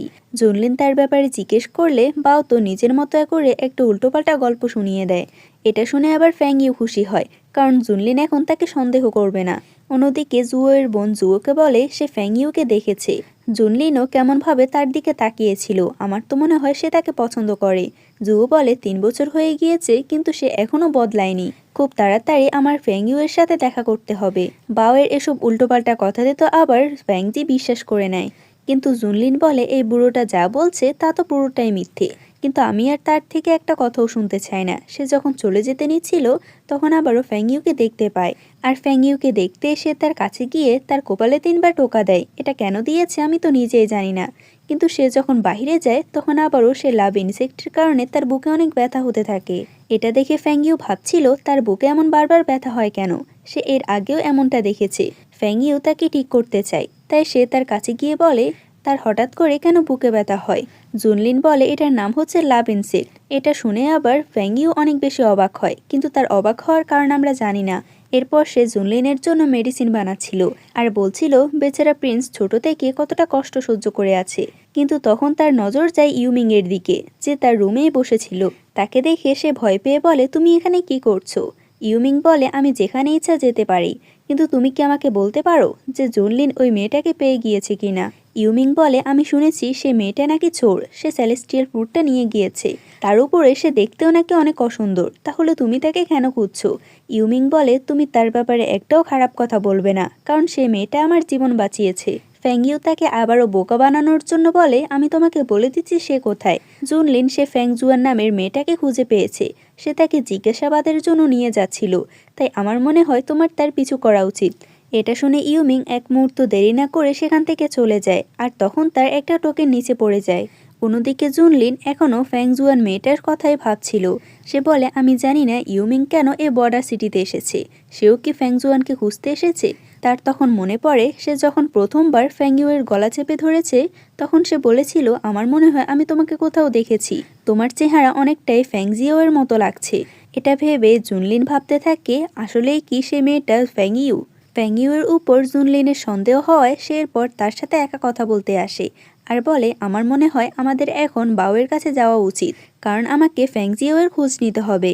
ফ্যাংইউ বলে কিন্তু আমার তো মনে হয় তোমার সেখানে যাওয়া উচিত নয়, কারণ বাও বলেছিল সেই মেয়েটাকে নাকি 108 জন ডাকাত উঠিয়ে নিয়ে গেছে, আর সাথে সে সেলেস্টিয়াল ফ্রুটটাও নিয়ে চলে গেছে। এটা শুনে জুনলিন বলে কিন্তু আমার তো মনে হয় না বাও আমাদেরকে কোনো সংখ্যা বলেছিল সে ডাকাতদের। ফ্যাংইউ তো এবার ফেঁসে গিয়েছে, সে বলে আমার মনে হয় আমারই কোথাও ভুল হচ্ছে। আর এদিকে এদের দুজনকে আবারও ইউমিং দেখছিল। জুনলিন ফ্যাংইউকে খাবার খাওয়াতে নিয়ে আসে আর বলে এই মাছটাকে ঠিক আগের মতোই, যখন তুমি আমাদের জন্য জঙ্গলে এই মাছটা গ্রিল করেছিলে। এটা শুনে সে বলে হ্যাঁ। তার কথায় কথায় সে হ্যাঁ বলতে যাবে, তারপর বলে আমি তো জানি না এই মাছটা কিভাবে গ্রিল করে, কিন্তু জুনলিনের কাছ থেকে সে আর কতক্ষণই বা বেঁচে থাকতে পারবে। এরপর জুনলিন যখন নিজে তলোয়ার প্র্যাকটিস করছিল তখন সেখানে ইউমিং চলে আসে। সে এখানে বাধা দিলে জুনলিন বলে যদি তোমার এত বাধা দেওয়ার শখ হয় তাহলে তুমি আমার সাথে লড়াই করতে পারো, যদি তুমি হেরে যাও তাহলে তোমাকে বলতে হবে কেন তুমি আমাদের পিছু করছো। ইউমিং বলে এটা তো ভালোই হবে, কারণ আমিও তোমাকে হারাতে চাই, কারণ তোমার হারার অনেক বেশি শখ।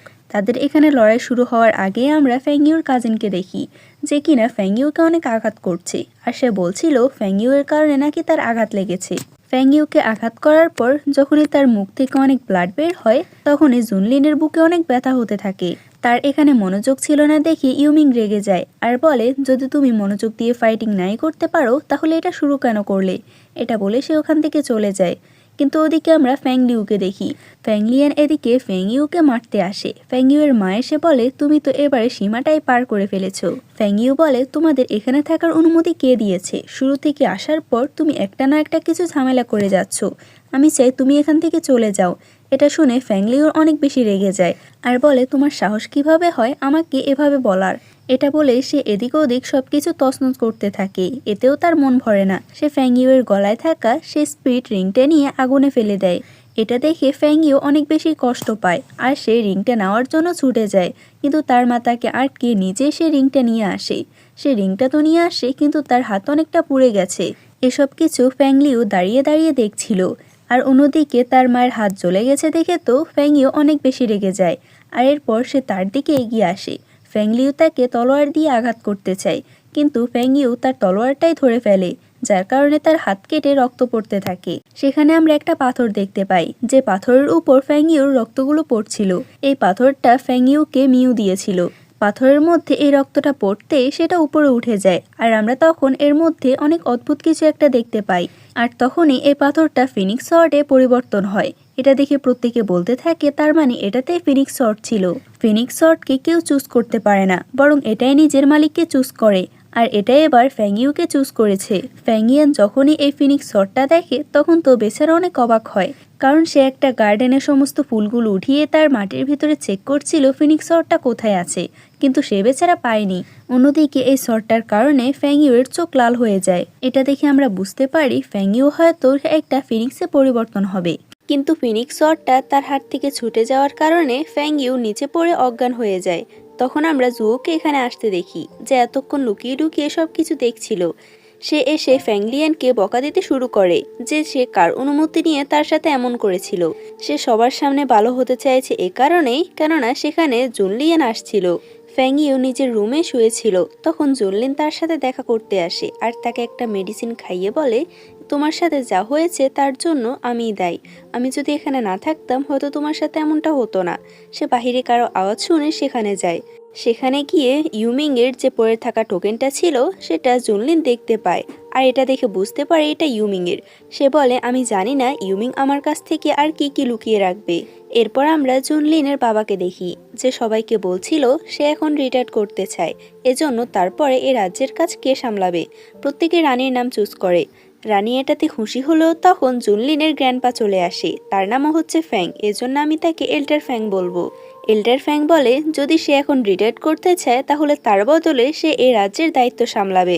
জুনলিনের বাবা খুশি হয়ে বলে, তাহলে তো আমি নির্দ্বিধায় এই কাজটি আপনাকে দিয়ে দিতে পারি, কারণ আমার পরে আপনি এই রাজ্যটাকে খুব ভালোভাবে সামলাতে পারবেন। জুও ফ্যাংলিয়ানকে বলে, আমি জানি তুমি জুনলিনকে পছন্দ করো, কিন্তু এবার তুমি ফ্যাংইউর উপর একটু বেশি সিরিয়াস হয়ে অ্যাটাক করেছো। আমি চাই না তুমি দ্বিতীয়বার আর এমন কাজ করো। ফ্যাংলিয়ান তার কাজের জন্য তার কাছে ক্ষমা চায়। জো ভাবতে থাকে, আমি 3 বছর আগে যে ফ্যাংইউকে মেরে ভাগিয়েছিলাম সে তো এরকম নয়।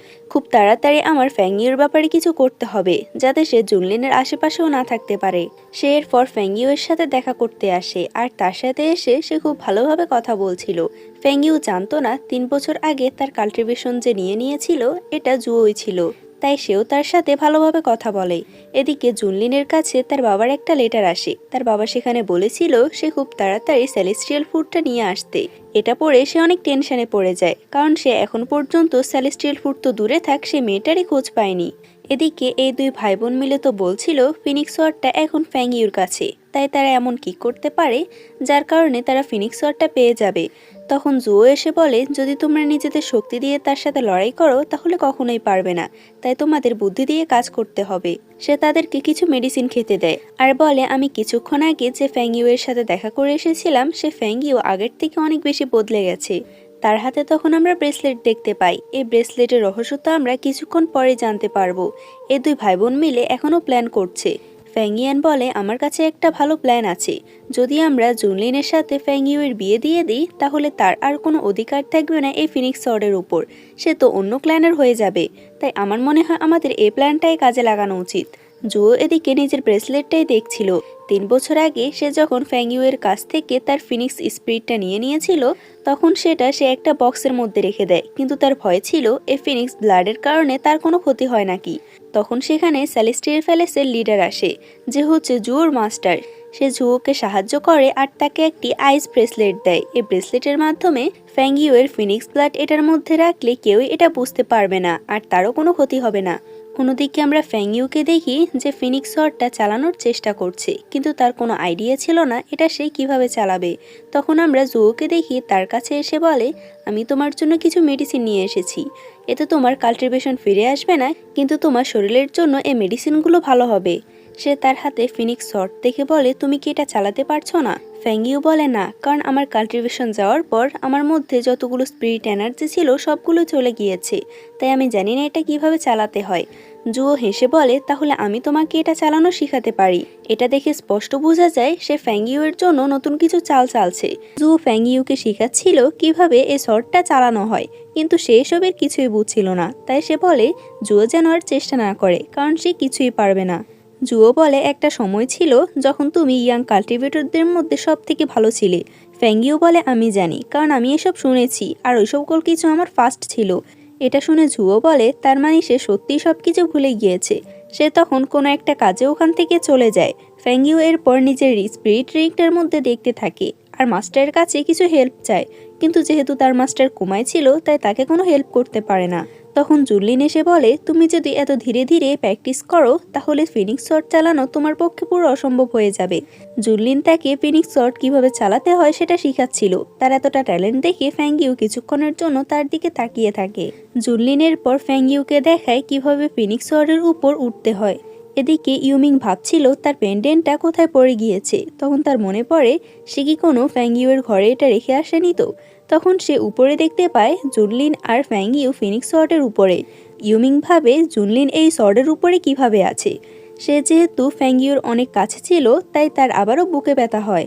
তাই সে নিজের ফিলিংসকে লুকানোর জন্য ফ্যাংইউকে বলে, তোমার মতো একটা স্টুপিড মেয়েকে আমি তো আর কখনোই ট্রেনিং করাবো না, তোমার জন্যই আজ আমার এমন হয়েছে। জুও এদিকে ফ্যাংইয়ানের কাছে আসে আর বলে, আমি কিছুদিনের জন্য বর্ডার সিটির বাহিরে যাব, তাই আমি চাই তুমি জুনলিনের হেল্প করো সেলেস্টিয়াল ফ্রুটটা নেওয়ার জন্য। তাদের কথা শুনে লিয়ান খুশি হয় আর বলে, সেলেস্টিয়াল ফ্রুট খোঁজার বদলে তো আমাকে আগে প্রিন্স জুনলিনকে ইমপ্রেস করতে হবে। ফ্যাংইউ এখানে আসলে ফ্যানলিয়ান তাকে বলে সে তার বিয়ের জন্য একটা পাত্র দেখছে। এটা শুনে ফ্যাংইউ রেগে যায় আর বলে, তুমি এটা ডিসাইড করার কে যে আমি কাকে বিয়ে করব। তখন লিয়ান তার ভাইকে বলে সে তার সাথে কথা বলতে চাইছিল না, তাও কেন তার ভাই তার সাথে কথা বলছে। সে ফ্যাংইউকে চ্যালেঞ্জ করে আর বলে, আজ আমি তোমার সাথে আবারও লড়াই করতে চাই। যদি তুমি হেরে যাও তাহলে ফিনিক্স শট আমাদেরকে দিতে হবে, আর যদি আমি হেরে যাই তাহলে আমি আর আমার ভাই এখান থেকে চলে যাব। অন্যদিকে ইউমিং জুনলিনের কাছে চলে এসেছে আর তাকে বলে সে ফ্যাংইউয়ের সাথে কি করছে। জুনলিন তাকে তার পেন্ডেন্টটি দেখায় আর বলে, তুমি যদি এটা চাও তাহলে আমাকে বলতে হবে ফ্যাংইউকে তুমি কতদিন ধরে চিনো আর তোমার সাথে তার কি সম্পর্ক। ইউমিং তাকে এটা বলতে মানা করে দেয়। ফ্যাংইউ আর লিয়ানের লড়াই তো এদিকে শুরু হয়ে যায়। ইউমিং জুনলিনকে জিজ্ঞেস করে, তুমি ফ্যাংজিয়াওকে নিয়ে ওই দিন কোথায় যাচ্ছিলে?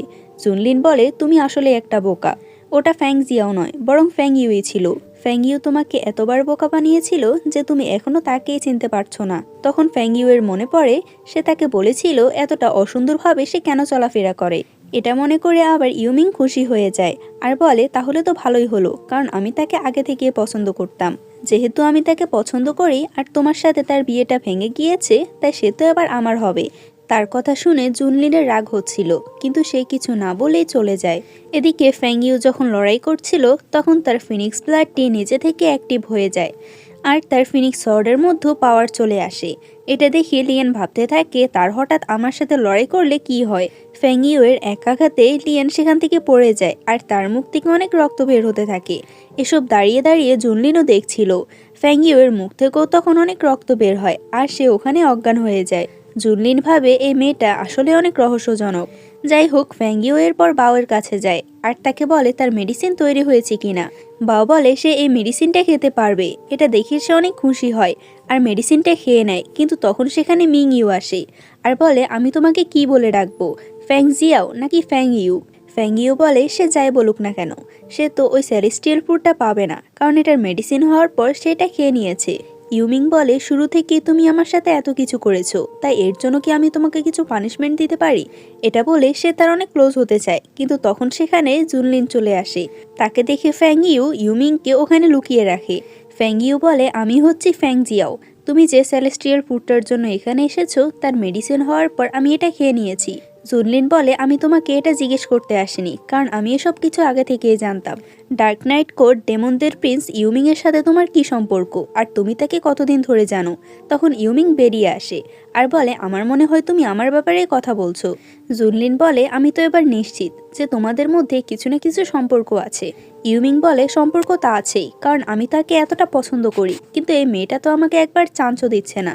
এটা বলে সে ফ্যাংইউ এর কাছাকাছি আসার চেষ্টা করে, যেটা দেখে আবার জুনলিন রেগে যায়। সে তার তলোয়ার বের করে মিংইউ এর সাথে লড়াই করতে, কিন্তু এর আগে ইউমিং তাকে নিয়ে সেখান থেকে পালিয়ে যায়।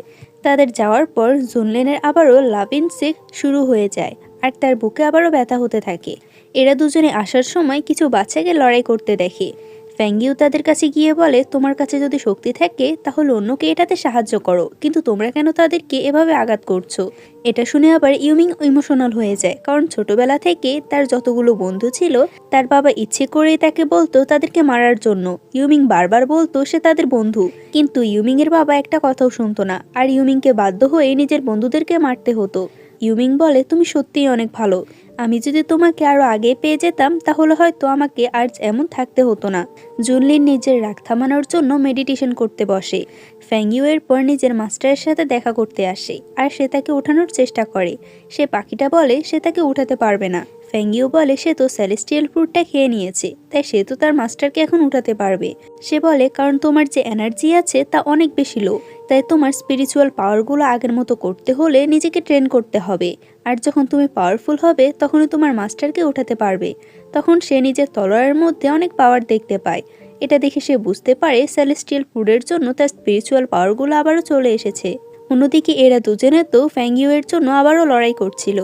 জুনলিন তাকে জিজ্ঞেস করে ফ্যাংইউ কোথায়? সে বলে আমি কিছুই জানি না। আসলে এরা একজনও জানতো না ফ্যাংইউ নিজের মাস্টারের সাথে দেখা করতে সে স্পিরিচুয়াল রিংয়ের মধ্যে গিয়েছে। তারা ফ্যাংইউ এর খোঁজ না পেয়ে নিজেরাই ফাইট করতে থাকে, আর যখন ক্লান্ত হয়ে পড়ে তখন ইউমিং তাকে বলে তুমি কি ফ্যাংইউকে একটু বেশি পছন্দ করো? জুলিন বলে আমি তোমাকে এটা কেন বলবো, পছন্দ তো তুমিও তাকে করো। ইউমিং বলে আমি সেটা জানি, কিন্তু তোমাদের যেহেতু বিয়ে ভেঙে গিয়েছে তাই তুমি সাবধানে থেকো, কারণ আমি যখনই সুযোগ পাবো তখনই তোমার কাছ থেকে তাকে নিয়ে নেব। তার কাছে এরপর ডার্ক নাইট কোর্ট থেকে ডেমন লর্ডের একটা চিঠি আসে, যেখানে লেখা ছিল তাকে খুব তাড়াতাড়ি এখান থেকে চলে যেতে, কারণ সে যেহেতু সেলেস্টিয়াল ফ্রুট পায়নি তাই বর্ডার সিটিতে থাকা আর তার জন্য ঠিক হবে না। এটা শুনে সে অনেক অবাক হয়, আর সে লোকটাকে জিজ্ঞেস করে ডেমন লর্ড এসব কিভাবে জানে। ফ্যাংইউ সেলেস্টিয়াল ফ্রুট খেয়ে নিয়েছে এটা ডেমন লর্ডের জানার তো কথা নয়, কারণ আমি তো এখনো কাউকে বলিনি।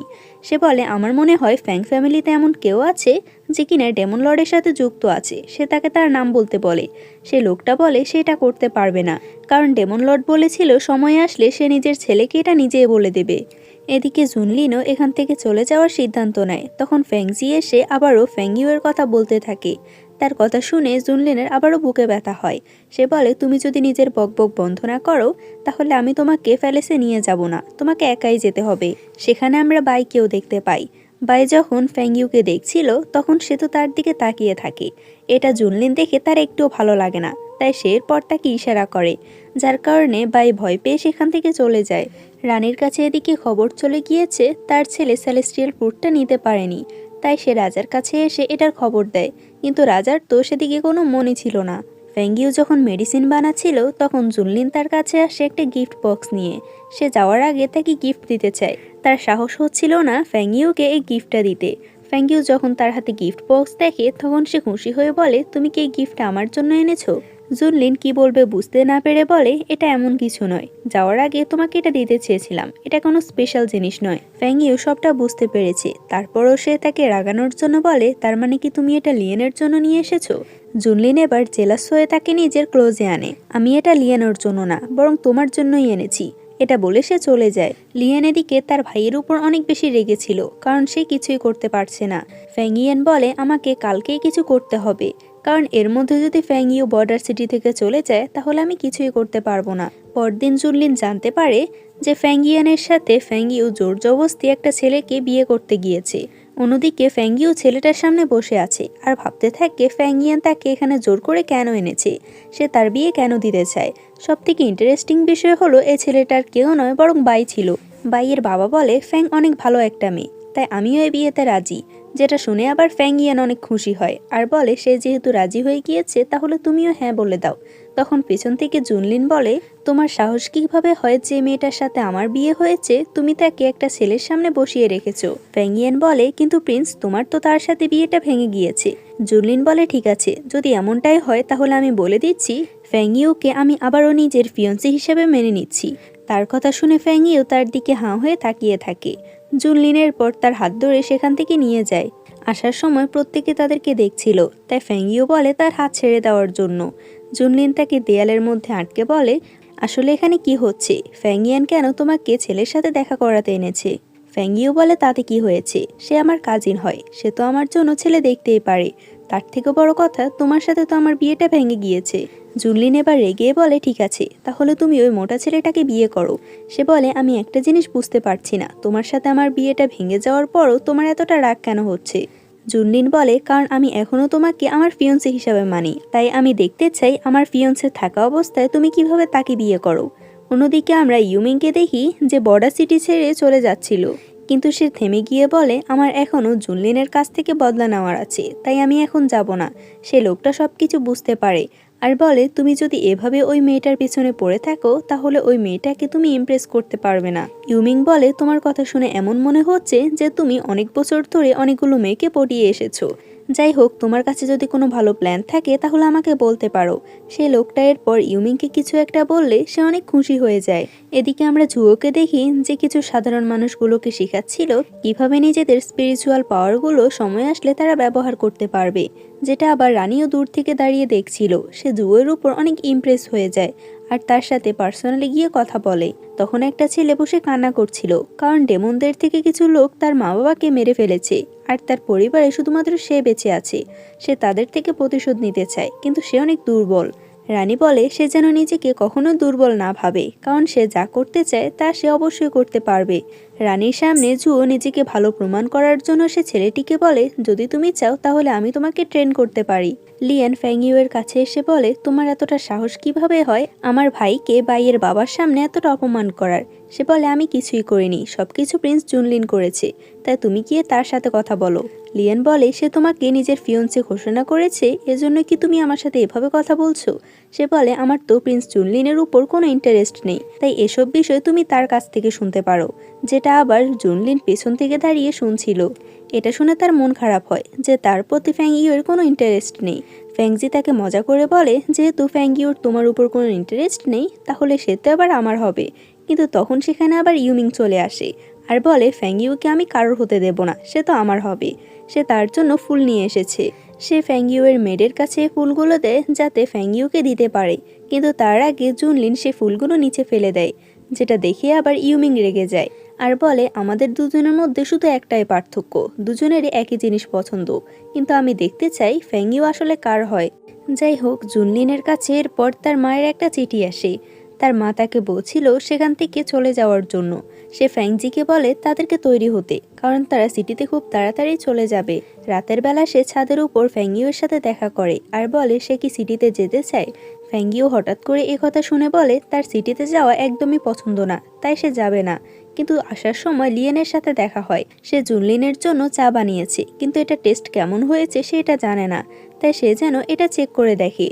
ফ্যাংইউ প্রথমে না করে, কিন্তু তার বারবার রিকোয়েস্ট করাতে ফ্যাংইউ চাটা টেস্ট করে দেখে, যেটা তার অনেক বড় ভুল ছিল। জুনলিন এখানে এসে দেখে ফ্যাংজি ড্রিঙ্ক করছে, তাই সেও তার কথা মতো এখানে বসে যায় তার সাথে ড্রিঙ্ক করার জন্য। এদিকে ফ্যাংইউ যখন থেকে সে চাটা খেয়েছিল তখন থেকে তার মাথা ঘুরতে থাকে আর সে নিজে অজ্ঞান হয়ে যায়। আর এটার সুযোগ নিয়ে ফ্যাংইয়েন সে বাইকে এখানে নিয়ে আসে আর সে এরপর ফ্যাংইউর রুমে তাকে পাঠিয়ে দেয়। বাই তার সাথে কিছু করার আগে ফ্যাংইউর একটু হুঁশ ফিরে আসে আর সে বাইকে আচ্ছা মতো পেটায়। তখন আমরা জুনলিনকে দেখি যে ড্রাঙ্ক হওয়া অবস্থায়ও ফ্যাংইউর কাছে আসে তাকে প্রপোজ করার জন্য, কিন্তু এখানে এসে সে যখন বাইকে তার সাথে এভাবে দেখে তখন সে বাইকে আচ্ছা মতো পিটায়। বাই এটা দেখে ভয়ে সেখান থেকে চলে যায়। জুনলিন ফ্যাংইউকে কান্না করতে দেখে তার কান্না থামাতে চায়, কিন্তু ফ্যাংইউ ভয় পেয়ে তাকে এভাবে শুইয়ে দেয়। জুনলিন তাকে নিজের কাছে দেখে তার আবারও লাভ ইনসেক্ট এফেক্টটা আবারও শুরু হয় আর তার বুকে অনেক ব্যথা হতে থাকে। সে ফ্যাংইউকে জড়িয়ে ধরে বলে আজ তার সাথে যা হয়েছে তা যেন সে ভুলে যায় আর ভবিষ্যতে সে সবসময় তার খেয়াল রাখবে। এটা বলে জুনলিন ঘুমিয়ে পড়ে। ফ্যাংইউ যখন তাকে ঘুমন্ত দেখে তখন সে তার দিকে কিছুক্ষণ তাকিয়ে থাকে আর এরপর সেও তার পাশে ঘুমিয়ে পড়ে। পরদিন সকালে জুনলিনের ঘুম ভাঙলে সে তার পাশে ফ্যাংইউকে দেখে আর সবকিছু মনে করার পর সে নিজের উপরে নিজে রাগ করতে থাকে।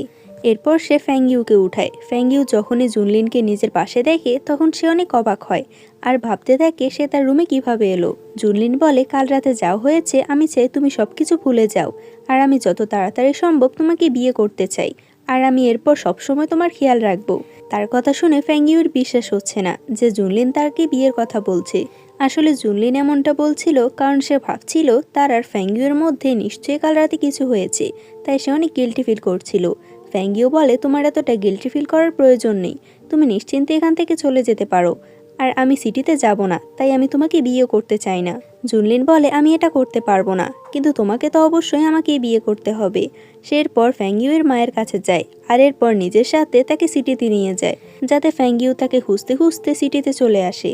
জুনলিনের এই প্ল্যানটা কাজেও আসে কারণ সে যখন তার মাকে খুঁজে পাচ্ছিল না তখন ফ্যাংইয়ান বলে সে যেন তাদের সাথে সিটিতে যায় আর সে তখন বুঝতে পারে জুনলিন তার মাকে নিয়ে সিটিতে চলে গেছে। সে তখন বাউয়ের কাছে যায় আর বলে তাকে 1 ঘন্টার মধ্যে সিটিতে পৌঁছাতে হবে কারণ জুনলিন আমাকে না নিতে পেরে আমার মাকে কিডন্যাপ করে নিয়ে গিয়েছে। বাউ শুনে অবাক হয় যে ফ্যাংইউ এখন সিটিতে চলে যাবে, তাই সে যতগুলো মেডিসিন বানিয়েছিল প্রত্যেকটা তাকে দিয়ে দেয় আর বলে যখন সময় হবে তখন এগুলো তাকে অনেক হেল্প করবে। জুয়োর কাছে লিয়েন একটা চিঠি পাঠায় যেখানে সে লিখেছিল ফ্যাংইউ সেলেস্টিয়াল ফুডটা খেয়ে নিয়েছে, যেটা শুনে জুয়ো অনেক অবাক হয় আর ভাবতে থাকে তাকে ছেড়ে দিয়েছিলাম যাতে সে ক্যাপিটাল না আসে, কিন্তু সে তো এখন এমনটাই করছে। আমি তাকে যতটা দুর্বল ভেবেছিলাম এই ফ্যাংইউ তো ততটাও নয়। ফ্যাংইউ যখন এদের দুজনের সাথে ক্যাপিটাল যাচ্ছিল তখন তাদেরকে একটা জায়গায় থামতে হয় যেখানে তারা দুজন মহিলাকে দেখতে পায়। তাদের মধ্যে একজন প্রেগনেন্ট ছিল। তারা তাকে জিজ্ঞেস করে তারা এখানে কেন এসেছে, কারণ এই ক্যাপিটালটা তাদের একদমই সুবিধার লাগছে না। মহিলাটি বলে এখানকার মন্দিরে সে প্রার্থনা করতে এসেছে। লিয়ান আর ফ্যাংইউয়ের কাছে মনে হয় এই ক্যাপিটালটা একটু বেশি শান্ত আর তাদের কাছে একটু অদ্ভুত লাগছিল। সে মহিলা দুজন তাদের কথা না শুনে সেখান থেকে চলে যায় আর কিছুক্ষণ পর দুজন মেয়েদের চিৎকার আসে। তারা গিয়ে দেখতে পায় সে ঘরে তো দুটো মানুষের কঙ্কাল পড়ে আছে। এটা দেখে প্রেগনেন্ট মহিলাটি তাকে বলে তারা যেন এখান থেকে চলে যায়, কিন্তু এই নিয়াং নামের মহিলাটি তো একদমই যেতে চাচ্ছিল না। তারা বলে এখানে কিছুই হবে না। লিয়ান তার ভাইকে বলে আমার এখানে একদমই সুবিধার মনে হচ্ছে না, তাই এরা দুজন যতক্ষণ এখানে আছে ততক্ষণ আমরা এখান থেকে যেতে পারবো না। কিন্তু তখন আমরা নিয়াংকে দেখি যার কিনা লেবার পেন শুরু হয়ে গিয়েছে, যেটা দেখে এরা আরও বেশি চিন্তিত হয়ে পড়ে। ফ্যাংইউ তাকে হেল্প করার জন্য আসে, কিন্তু লিয়ান তো তাকে আবারও ব্লেম করছিল যে সে যে কাজটা পারে না তা নিয়ে কেন সে এরকম করছে। ফ্যাংইউ বলে তুমি এখান থেকে চলে যাও কারণ এই জায়গাটা নীরব থাকা উচিত। তখন আমরা একটা ডেমনকে দেখি যে কিনা সাধারণ কোনো ডেমন ছিল না, সে এক নিমিষে বাহিরে থাকা সমস্ত গার্ডদেরকেই মেরে ফেলে। ডেমনটা আসার কথা শুনে ফ্যাংইউ তার মেটকে বলে সে যেন এই প্রেগনেন্ট মহিলাটির খেয়াল রাখে। মেট তাকে আটকানোর চেষ্টা করে কিন্তু সে এটা শুনে না। অন্যদিকে এ দুই ভাই বোন মিলে এই ডেমনটার সাথে লড়াই করার চেষ্টা করছিল। ফ্যাংইউ এই ডেমনটার সাথে লড়াই করে পারছিল না কারণ সে একটু বেশি শক্তিশালী ছিল। কিন্তু তখন আমরা হঠাৎ করে তার মধ্যে অনেকগুলো স্পিরিচুয়াল পাওয়ার দেখতে পাই। এর ফলে ফ্যাংইউয়ের ফিনিক্স ব্লাডের পাওয়ারটাও অ্যাক্টিভ হয়ে যায়। ফ্যাংইউকে এই প্রথম ফিনিক্সের রূপে দেখে এই দুজনের অবস্থা তো খারাপ হয়ে যায়, বিশেষ করে লিয়ানের। ডেমনটা বলে যেহেতু তোমার শক্তি আমার বরাবর হয়ে গিয়েছে তাহলে এবার তো তোমার সাথে আমি ভালোভাবে লড়াই করতে পারবো। ডেমনটা যখনই তাকে আঘাত করতে যাবে তার আগে সেখানে জুনলিন চলে আসে তাকে হেল্প করার জন্য। ফ্যাংইউ এত সহজে হার মানতে চায় না, তাই সে নিজের সম্পূর্ণ পাওয়ার দিয়ে সে ডেমনটাকে আঘাত করে আর ডেমনটাও ঠিক এমনটাই করে। ফ্যাংইউকে আঘাত করার আগে জুনলিন তার সামনে চলে আসে, যার ফলে জুনলিনের পিঠে অনেক আঘাত লাগে। ফ্যাংইউয়ের আঘাতের কারণে সে ডেমনটা সেখানেই মারা যায়, কিন্তু জুনলিনকে অজ্ঞান হওয়া অবস্থায় দেখে তো ফ্যাংইউ অনেক ভয় পেয়ে যায় আর সে ভাবতে থাকে সে হয়তো মারা গিয়েছে। তাই সে জোরে জোরে কান্না করতে থাকে। তখন আমরা জুনলিনের হাতে লাভ ইনসেক্ট মার্কটা দেখতে পাই। ফ্যাংইউয়ের কান্নার জন্য তার চোখের পানি যখন তার হাতের উপর পড়ে তখন সে মার্কটা নিজে থেকেই চলে যায়। ফ্যাংইউ তো এখনও জোরে জোরে কান্না করছিল। জুনলিন যখন জ্ঞান ফিরে তখন সে বলে, তুমি কি ভেবেছো আমি কি এত সহজেই মারা যাব? অন্যদিকে আমরা নিং নামের এই মহিলাটিকে দেখি, যার অনেক সুন্দর একটি বেবি হয়েছে। নিংয়ের বোন ফ্যাংইউয়ের সাথে আগে অনেক বেশি খারাপ আচরণ করেছিল, তাই সে ফ্যাংইউয়ের মেডের কাছে এর জন্য সরি বলে। সেলেস্টিয়াল প্যালেসে এরপর আমরা ইউমিংকে দেখি, যে এটা খোঁজ করতে এসেছিল যে তার বাবা অর্থাৎ ডেমন কিংয়ের সাথে এখানকার কে জড়িত আছে, যে তার কিছু বলার আগে তার বাবার কাছে সবকিছু পৌঁছে দেয়। রানী এরপর জুয়োর সাথে দেখা করার জন্য তাকে ডেকে পাঠায় আর বলে, তুমি আর আমি মনে হয় একই। এটা সম্ভব হয়েছে কারণ তোমার যে মাস্টার ছিল সেলেস্টিয়াল প্যালেসের হেড, সে হচ্ছে আমার ছোট বোন। আমি তোমাকে একটা বিশেষ কথা বলতে চেয়েছিলাম, কিন্তু এখন মনে হয় এটা পারবো না, তাই তুমি চলে যাও, আমি অন্য একদিন কথা বলবো। তার চলে যাওয়ার পর সেখানে আমরা ডার্ক নাইট কোডের হেডকে দেখি। সে বলে, তোমার কাছাকাছি আসা তো অনেক বেশি মুশকিল। আমার মনে হয় এই মেয়েটা অনেক বেশি পরিশ্রম করেছে, না হলে তুমি কিভাবে তাকে ডেকে আনতে তোমার সাথে কথা বলার জন্য? রানী বলে, এই মেয়েটা অনেক বেশি স্মার্ট, তাই মাঝে মাঝে এসব স্মার্ট মেয়েদেরকে অনেক কাজে লাগানো যায়। এটা দেখে আমরা স্পষ্ট বুঝতে পারি ডার্ক নাইট কোডের হেড রানীর সাথে জুড়ে আছে। পরদিন আমরা ফ্যাংইউকে দেখি যে জুনলিনের কাছে গিয়েছে। জুনলিনের এখনও জ্ঞান ফিরেনি। সে জুনলিনকে এতটা কাছে দেখিয়ে তার কাছে যায় আর এরপর হঠাৎ করে তাকে কিস করে। কিন্তু এরপরে সে আবার ভাবে, আমার কি হয়েছে? আমি মানলাম সে আমাকে সবসময় হেল্প করে, কিন্তু আমি তাকে কিস কেন করলাম? তখন কেউ একজন বলে ওঠে, তুমি যা করেছো আমি সব কিছু দেখেছি। সে এদিক ওদিক দেখে কাউকে দেখতে পায় না। এই আওয়াজটা আসলে রিং থেকে এসেছিল। সে ছোট পাখিটাই তাকে বলেছিল সে যা যা করেছে সে সব কিছুই দেখেছে। ছোট পাখিটা এরপর বলে, যদি তুমি ওয়ান ইউ পাওয়ারটা নিয়ে নাও তাহলে তুমি নিজের স্পিরিচুয়াল পাওয়ারটা যে কোনো সময় ব্যবহার করতে পারবে। সে বলে, এই ওয়ান ইউ পাওয়ারটা কি? পাখিটা বলে, তুমি সেই দিন যে ডেমনটাকে হারিয়েছিলে তার কাছে সে ফায়ারটা ছিল। এই ফায়ারটা নিতে পারলে তোমার অনেক কাজে লাগবে, আর এমনিতেও তুমি প্রিন্সকে পছন্দ করো, তাহলে তুমি কেন প্রিন্সকে বলে দিচ্ছ না? ফ্যাংইউ বলে, তুমি তোমার মুখ বন্ধ করবে নাকি আমি সেখানে আসব? জুনলিন ফ্যাংইউয়ের কাছে এসে বলে, আমি বুঝতে পেরেছি তুমি ওই সময় আমাকে কিস করতে চেয়েছিলে, কিন্তু কেন?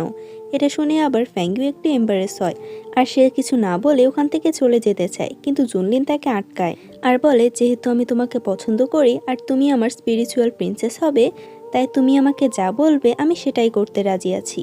এটা শুনে সে বলে, তুমি কি সত্যি রাজি আছো? জুনলিন হ্যাঁ বলে।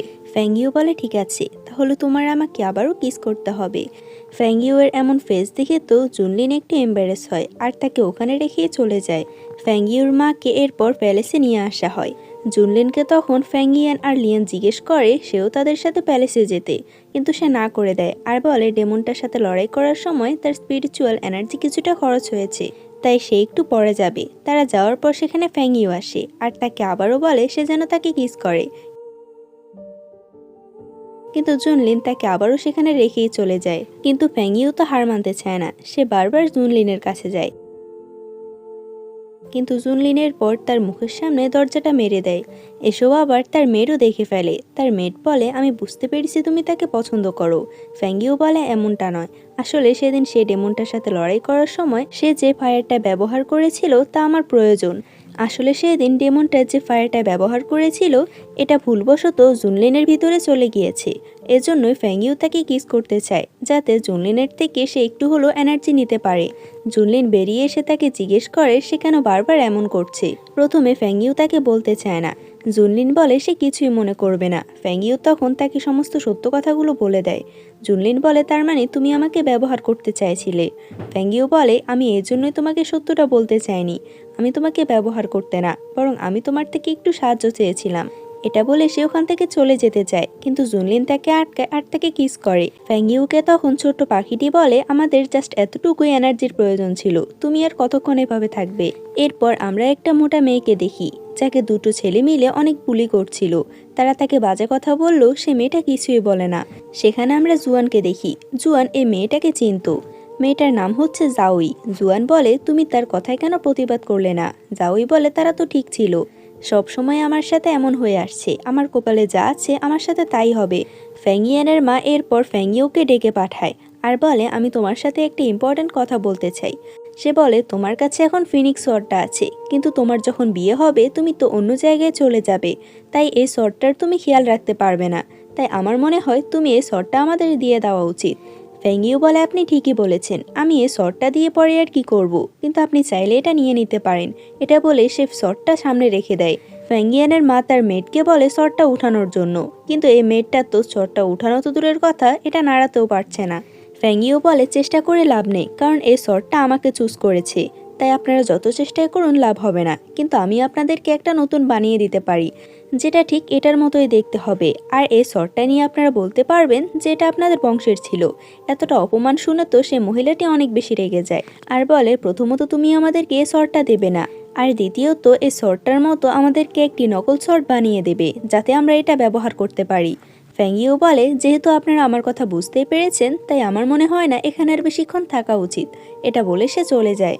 রানী এদিকে জুনলিনকে বলে, তোমার এখন বিয়ের বয়স হয়েছে, তোমার কাছে জুয়োকে কেমন লাগে?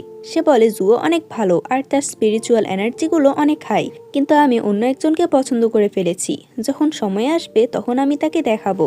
রানী তখন বাড়তি কথা বলে না আর বলে, আমি আশা করি সেই মেয়েটার স্পিরিচুয়াল পাওয়ার অনেক হাই হবে। ফ্যাংইউ ছোট পাখিটাকে বলে, আমার প্রথম কাজ তো কমপ্লিট হয়েছে, এখন আমি কি করব?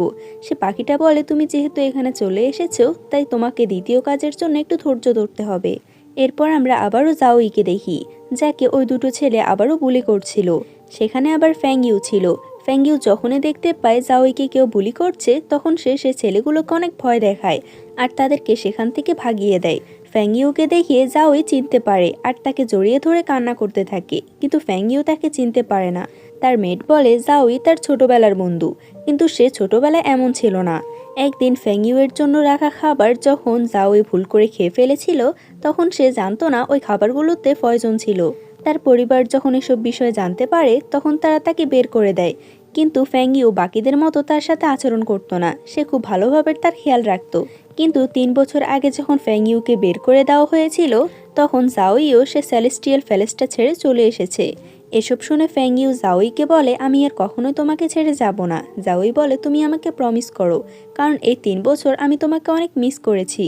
এরপর আমরা ইউমিংকে দেখি। সে বলে, আমার স্পিরিচুয়াল পাওয়ার জুনলিনের মতো ঠিক আছে, কিন্তু এই জুনলিনকে হারাতে হলে তো আমাকে আরও বেশি ইমপ্রুভ করতে হবে। সেলেস্টিয়াল প্যালেসে যখন একাডেমিতে অ্যাডমিশন নেওয়া হবে, তখন আমিও সেখানে যাব, যাতে আমি নিজেকে ইমপ্রুভ করতে পারি আর ওই জুনলিনকে হারাতে পারি। ফ্যাংইউ জাওইকে নিজের বাড়িতে নিয়ে আসে। তারা যখন খাবার খাচ্ছিল, তখন সে বলে, তুমি যে পয়জনটা খেয়েছো তার কোনো মেডিসিন নেই? জাওই বলে, না, কিন্তু আমি শুনেছি ক্যাপিটালে ফিয়ারলেস টাওয়ারের মধ্যে নাকি একটা ক্রিস্টাল আছে, সেই ক্রিস্টালের মাধ্যমে যে কোনো পয়জনকে ঠিক করা যায়, কিন্তু সেখানে যাওয়া এতটাও সহজ না। ফ্যাংইউ তাকে জিজ্ঞেস করে সেখানে যাওয়া সম্ভব নয় কেন?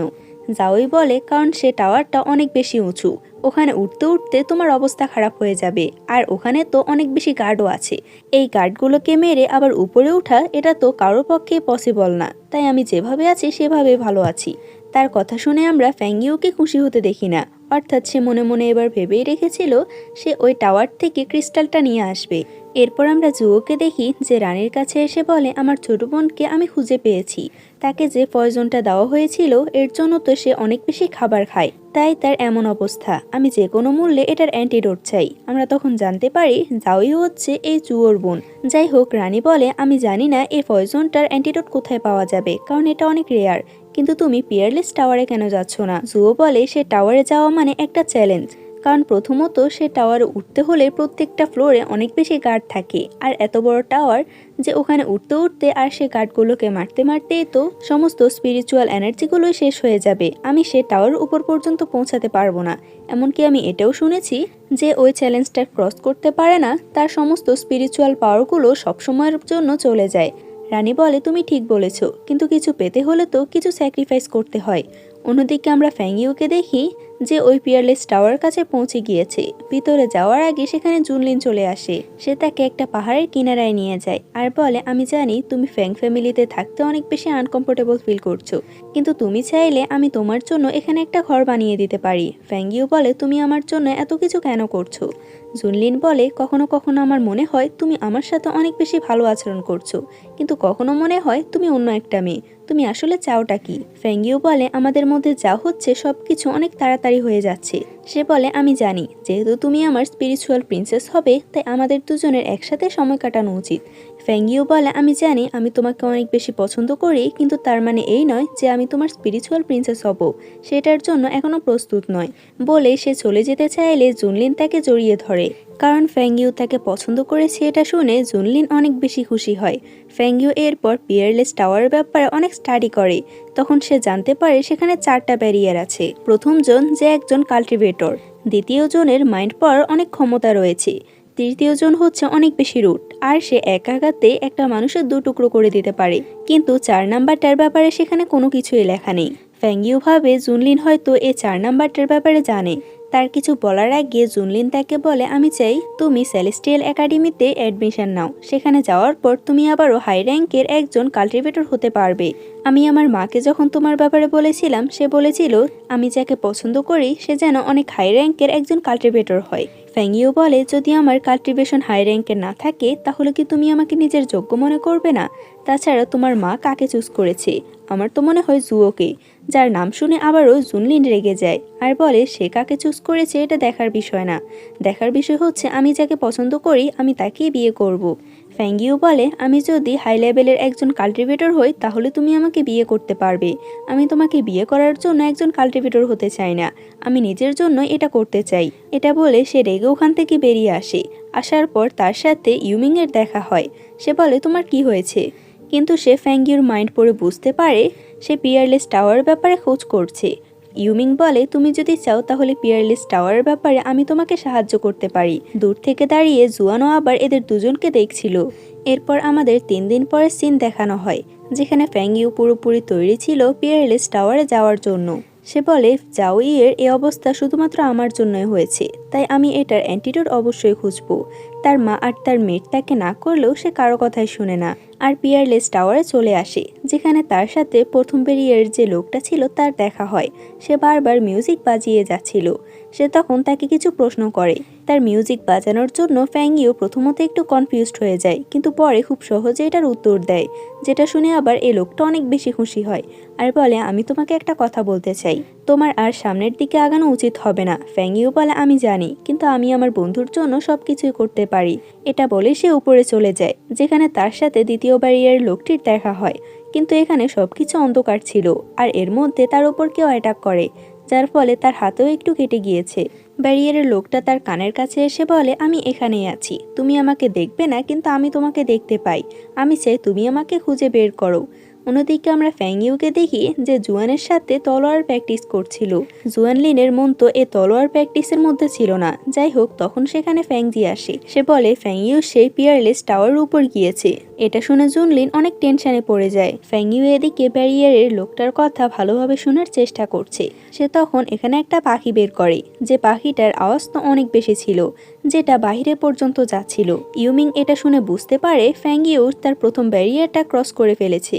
এসব বুদ্ধি আবার ইউমিং তাকে দিয়েছিল, কারণ দ্বিতীয় ব্যারিয়ার যে লোকটা ছিল তার কান অনেক বেশি ফাস্ট ছিল, সে সবকিছু শুনতে পারত। তাই সে পাখিটার আওয়াজের কারণে লোকটার অনেক বেশি ক্ষতি হবে। এমনকি সে তৃতীয় ব্যারিয়ারের যে লোকটা ছিল তার নাম হচ্ছে শ্যাডো, তার সাথে লড়াই করার জন্য তাকে একটা হাতিয়ার দিয়েছিল। এই লোকটার এনার্জি পাওয়ার তো অনেক বেশি হাই ছিল, কিন্তু তারপরও ফ্যাংইউ হার মানে না আর তার সাথে লড়াই করতে থাকে। এদিকে এরা প্রত্যেকে অনেক বেশি টেনশনে ছিল, কারণ তৃতীয় লেভেল পার করার পর চতুর্থ লেভেল কিভাবে পার করতে হয় এটা কেউই জানে না। অন্যদিকে ফ্যাংইউ শ্যাডোকে বলে তোমার কাছে অনেক বেশি এনার্জি আছে, যদি তুমি এই এনার্জিগুলো সাধারণ মানুষকে বাঁচানোর জন্য করতে তাহলে অনেকগুলো মানুষই ডেমনদের হাত থেকে বেঁচে যেতে পারতো, কিন্তু তুমি এটা কেন করছো না? শ্যাডো বলে আমার কাছে যখন এতগুলো পাওয়ার ছিল তখন আমি নিজের ভালোবাসাকে বাঁচাতে পারিনি। আমি আমার ভালোবাসাকে বাঁচাতে পারিনি, তাহলে সাধারণ মানুষকে আমি কেন বাঁচাবো?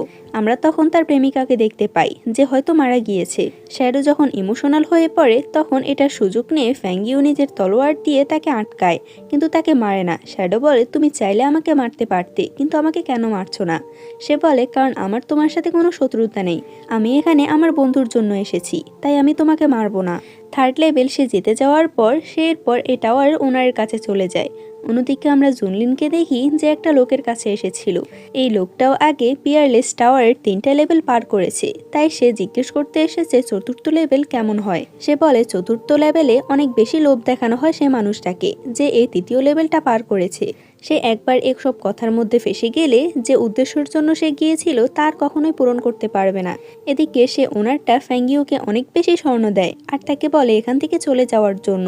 ফ্যাংইউ বলে সে এখানকার সে ক্রিস্টালটা নিতে এসেছে, যেটা দিয়ে সে তার বন্ধুকে ঠিক করতে পারবে, তাই তার এসবের কোনো প্রয়োজন নেই।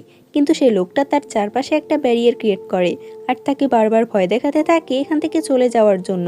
তার এতটা প্রেশারে তো সে অজ্ঞান হয়ে যাচ্ছিল, কিন্তু তারপরও ফ্যাংইউ হার মানে না। ফ্যাংইউয়ের এমন করা দেখে সে ওনারটা প্রচণ্ড রেগে যায় আর বলে ফ্যাংইউকে মেরে ফেলার জন্য।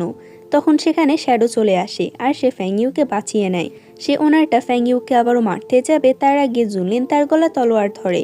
জুনলিন তাকে সে ওনারটার থেকে বাঁচিয়ে নেয়। এরপর শ্যাডো এসে তাকে দুটো গিফট দেয়, যার মধ্যে একটা সে ক্রিস্টালটা ছিল। সে বলে তুমি এটা ডিজার্ভ করো।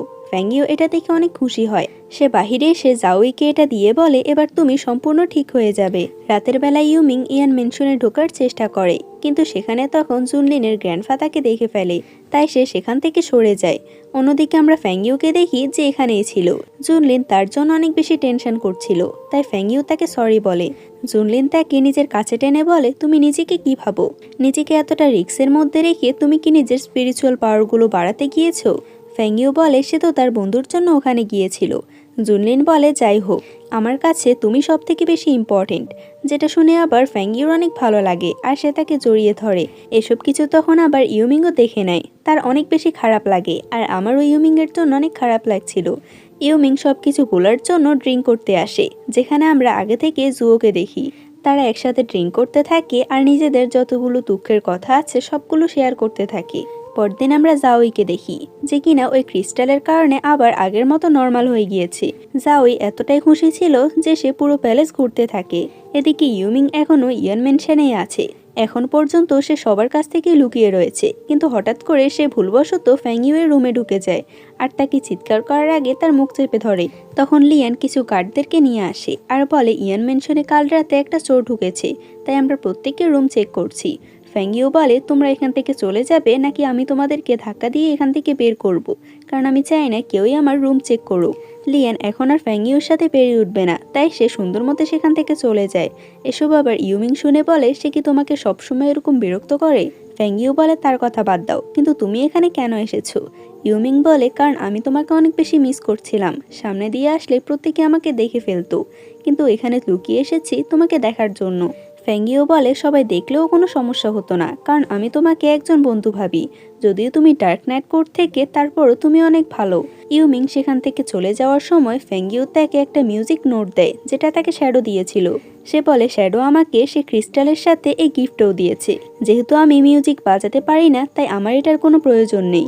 ইউমিং বলে আজ আমার বার্থডে, কিন্তু তুমি না জেনেও আমাকে একটা গিফট দিয়েছো। এখন পর্যন্ত কেউ আমার বার্থডেতে আমাকে কিছু গিফট দেয়নি। তুমি কি আমাকে একটা প্রমিস করতে পারবে? প্রত্যেক বছর আমি চাই তুমি আমাকে এভাবে করে গিফট দেবে। এটা শুনে ফ্যাংইউ একটু চুপ করে থাকে। ইউমিং সেখান থেকে চলে যাওয়ার পর সে ছোট্ট পাখিটা আবারও তাকে রিংয়ের ভিতরে নিয়ে আসে। সে বলে তুমি যদি তোমার মাস্টার কি ফিরাতে চাও, তাহলে তোমাকে একটা ল্যান্টন আনতে হবে। মিউ যখন শেষবার ডার্ক নাইট কোর্টদের সাথে লড়াই করছিল, তখনই সেই ল্যান্টনটা ভেঙে 3 টুকরো হয়ে যায়। তুমি যদি সে 3টে টুকরো আনতে পারো, তাহলে তুমি তাকে বাঁচাতে পারবে। এটা শুনে সে বলে কিন্তু আমি এটা খুঁজবো কিভাবে? ছোট্ট পাখিটি বলে তুমি এখনই যে লোকটার সাথে দেখা করেছো ইউমিং, তার কাছে স্টার সোর্ড নামের একটা পাওয়ার আছে, যার মাধ্যমে সে 3টা ল্যান্টনই দেখতে পারবে। তার কথা শুনে ফ্যাংইউ অনেক বেশি খুশি হয়। জিয়ান এরপর জুনলিনকে বলে ইয়ান মেনশনে যে চুরি করতে এসেছিল সে কোনো চোর নয়, বরং ইউমিং ছিল। ইউমিং এখানে স্কাই ওয়াচ চুরি করতে এসেছিল। স্কাই ওয়াচ দিয়ে তাকে খুশি করতে চায়, আর সে হচ্ছে সমস্ত স্পিরিচুয়াল মাস্টারদের লিডার। সে যার সাথে থাকবে যে কোনো যুদ্ধে সে জিততে পারবে। তাই ডার্ক নাইট কোর্টের লোকেরা তাকে এটা দিতে চায়, যাতে তারা তাকে নিজেদের দলে করতে পারে আর এরপর এখানকার সবার সাথে লড়াই করে আমাদেরকে হারাতে পারে। তার নাম হচ্ছে উইউ। জুনলিন বলে ইউমিং যদি উইউকে খুশি করতে চায়, তাহলে তার অবশ্যই আবারও ইয়ান প্যালেসে আসতে হবে, কারণ স্কাই ওয়াচটা তো এখানেই আছে। তাই তুমি সব সময়ের জন্য ইউমিংয়ের উপর নজর রাখো। ইউমিং এরপর তার মাস্টারের কাছে আসে আর তাকে সরি বলে সে এই কাজটা করতে পারেনি। তার মাস্টার যখন তাকে বলে স্কাই ওয়াচটা তাদের কেন প্রয়োজন, তখন সে অনেক অবাক হয় আর বলে আমি জানতাম না তার স্পিরিচুয়াল পাওয়ারগুলো এতটা হাই, তাই আমি এ ভুল আর কখনোই করব না। যে কোনো মূল্যেই হোক আমি সে স্কাই ওয়াচটা ওখান থেকে নিয়ে আসব। পরদিন থেকে জিয়ান আর ফ্যাংজি মিলে ইউমিংকে খোঁজা শুরু করে। ইউমিংকে শুধু তারা দুজনেই নয় বরং ফ্যাংইও ফলো করছিল, কারণ তাকে তার প্রয়োজন আছে। ভুলবশত তার সাথে ফ্যাংইউয়ের দেখা হয়ে যায়। ফ্যাংইউকে অনেকবার জিজ্ঞেস করার পরের পর সে বলে দেয় জুনলিন তাদেরকে তার উপর নজর রাখতে কেন বলেছিল। জুও এদিকে নিজের বোনকে আগের মতো দেখে অনেক খুশি হয়, আর অন্যদিকে আমরা ইয়ানকে দেখি, যাকে তোমরা অবশ্যই চিনবে। তার সন্তান জন্ম হওয়ার খুশিতে সেখানে একটা পার্টি হচ্ছিল, আর এই সুযোগ নিয়ে ইউমিং আর ফ্যাংইও ভিতরে যেতে চায়, তাই তারা সেখানকার একটা ঘরে আগুন লাগিয়ে দেয়। প্রত্যেকের খেয়াল যখন এখানে ছিল তখন তারা দুজনে খুব সহজে মেনশনে চলে যেতে পারে। তারা ভিতরে এসে স্কাই ব্যাসটা খুঁজতে চায়, কিন্তু যে স্কাই ব্যাসটা তারা পায় সেটা নকল ছিল। স্কাই ব্যাসটাকে দেখার জন্য ওখানে জুনলিন আসে। এখানে এসে সে বুঝতে পারে এখানে আগে অন্য কেউ এসেছিল। তখন আমরা মিস্টার ইয়ানকে দেখতে পাই। সে জুনলিনকে বলে সে যেন টেনশন না করে, কারণ এই চেম্বারটাতে সে স্কাই ব্যাসটা লুকিয়ে রেখেছে। ইয়ান যখনই সে চেম্বারটা খুলতে যায় তখনই সে বুঝতে পারে এই চেম্বারের মধ্যে অন্য কেউ আছে। সে তার গার্ডদেরকে ডাকতে চাইলে জুনলিন তাকে না করে, কারণ সে সেখানে ফ্যাংইউয়ের কিছু জিনিস পেয়েছে, আর সে বুঝতে পারে সেখানে যে লুকিয়েছিল সে হচ্ছে ফ্যাংইউ। জুনলিন বলে সে যেন চিন্তা না করে, কারণ সে নিজেই ভিতরে গিয়ে চেক করবে। এদিকে লিয়ানকে ধরে আবার ইউমিং অনেক বেশি শাস্তি দিচ্ছিল, কারণ সে সবসময় ফ্যাংইউকে বিরক্ত করে, কিন্তু তার শাস্তিগুলো একটু হাস্যকর ছিল, যেটা আবার ফ্যাংজি দেখে সে নিজেও হাসতে থাকে।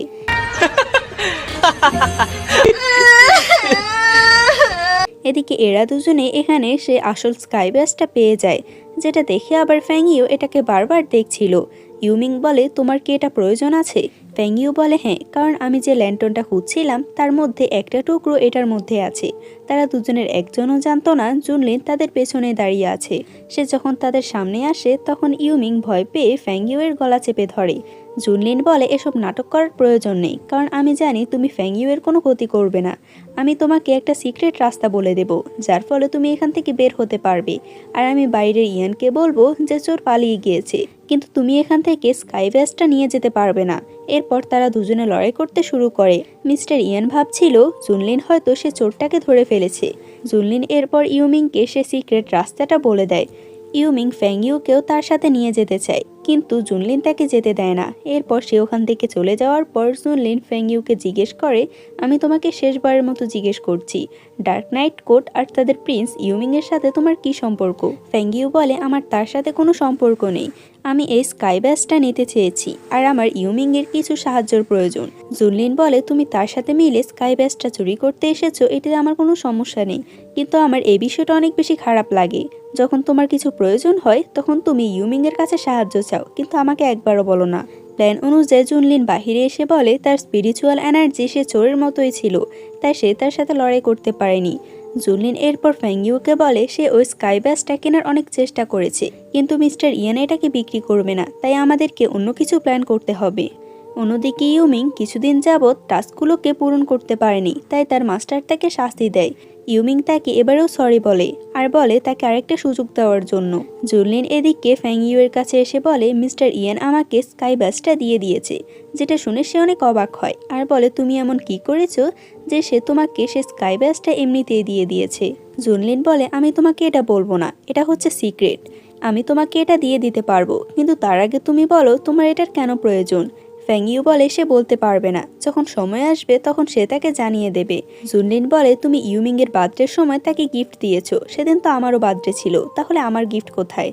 ফ্যাংইউ অবাক হয়ে বলে সেদিন কি তোমার বার্থডে ছিল? কিন্তু কেউ তো আমাকে বলেনি, এমনিতেও তুমি একজন ক্রাউন প্রিন্স, তাই প্রত্যেকে তোমাকে অনেকগুলো গিফট দেবে, আমার গিফটের তো মনে হয় কোনো প্রয়োজনই নেই। জুনলিন বলে তুমি একদমই কথা ঘুরাবে না, তুমি আমার বার্থডেতে কি গিফট দিবে?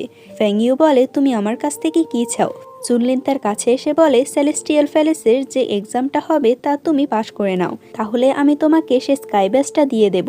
সে চলে যাবার পর ফ্যাংইউ বলতে থাকে আমি সে এক্সামটা তোমার জন্য নয়, বরং আমি আমার মাস্টারের জন্য পাশ করব, যাতে আমি সে স্কাই ব্যাসটা পেতে পারি। জুও তার বোনের কাছে এসে বলে সে যেন এখান থেকে চলে যায় আর সেলেস্টিয়াল প্যালেসে চলে আসে।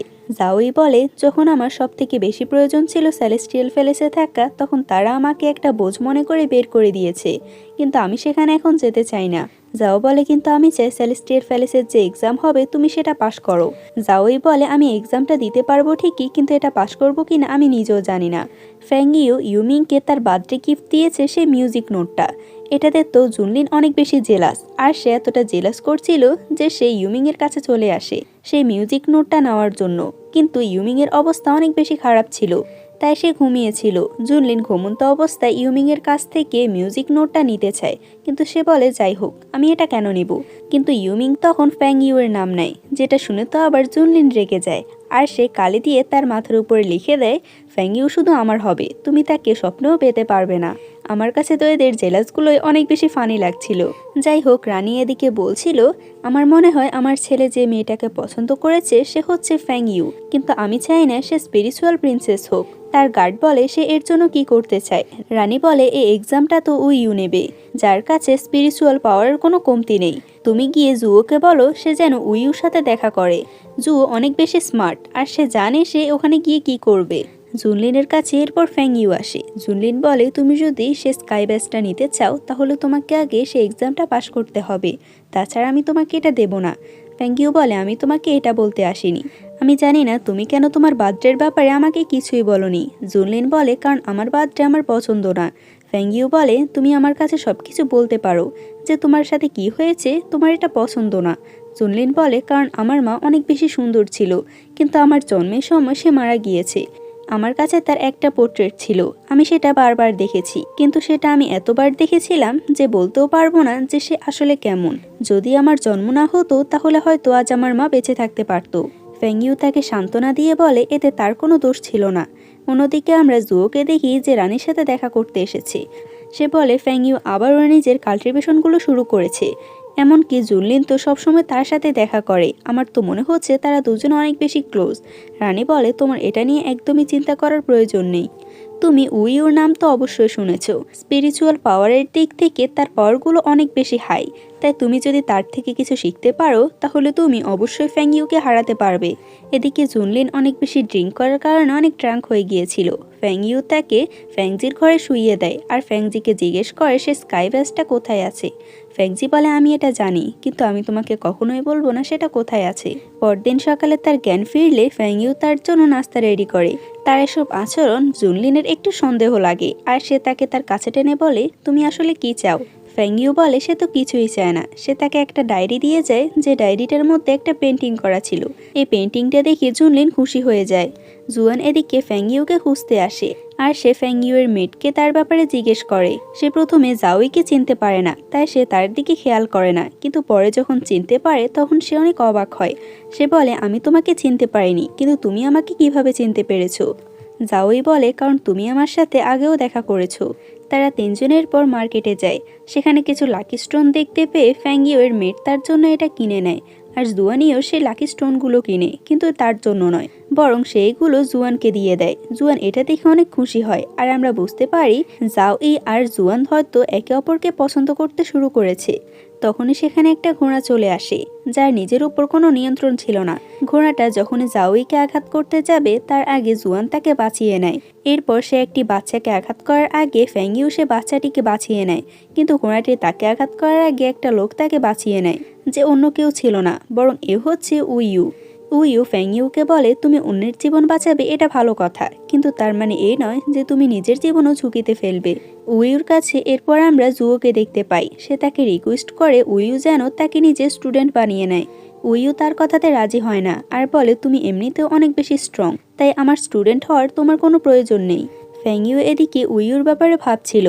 তার স্পিরিচুয়াল এনার্জি আর তার মাস্টার মিউয়ের স্পিরিচুয়াল এনার্জি প্রায় একই রকম, তাদের মধ্যে কি কোনো সম্পর্ক আছে। তখন রিং থেকে সে ছোট পাখিটি বলে কারণ তোমার মাস্টার আর সে উইউ মিলে এই সেলেস্টের ফেলেসটা বানিয়েছিল।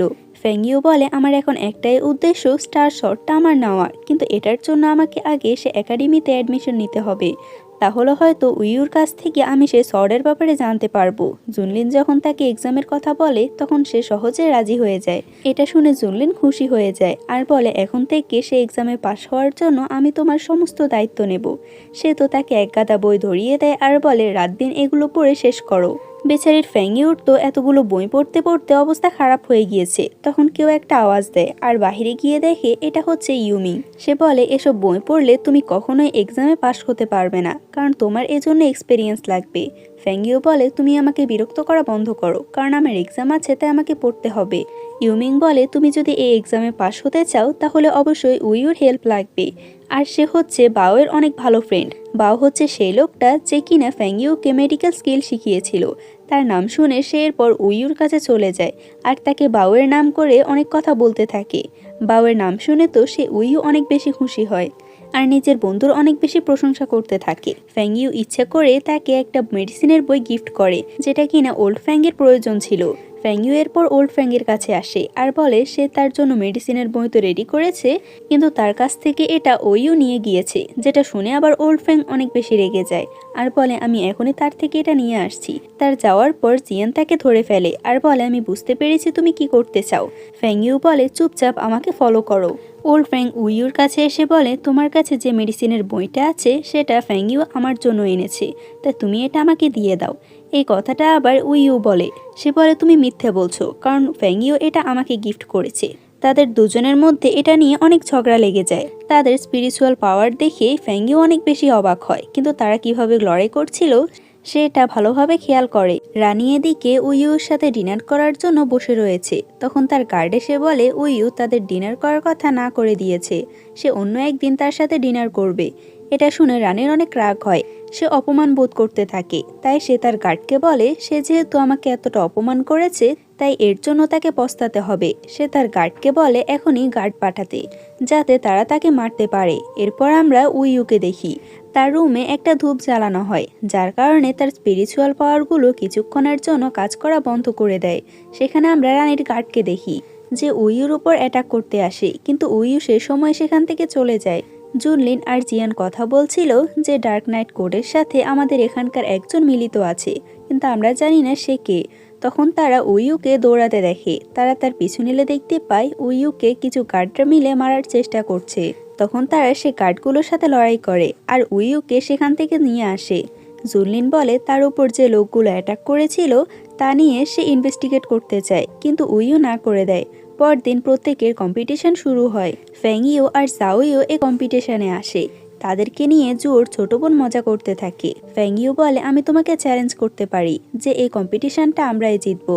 জুয়োর বোন বলে ঠিক আছে, তাহলে তুমি এর জন্য কি করতে চাও?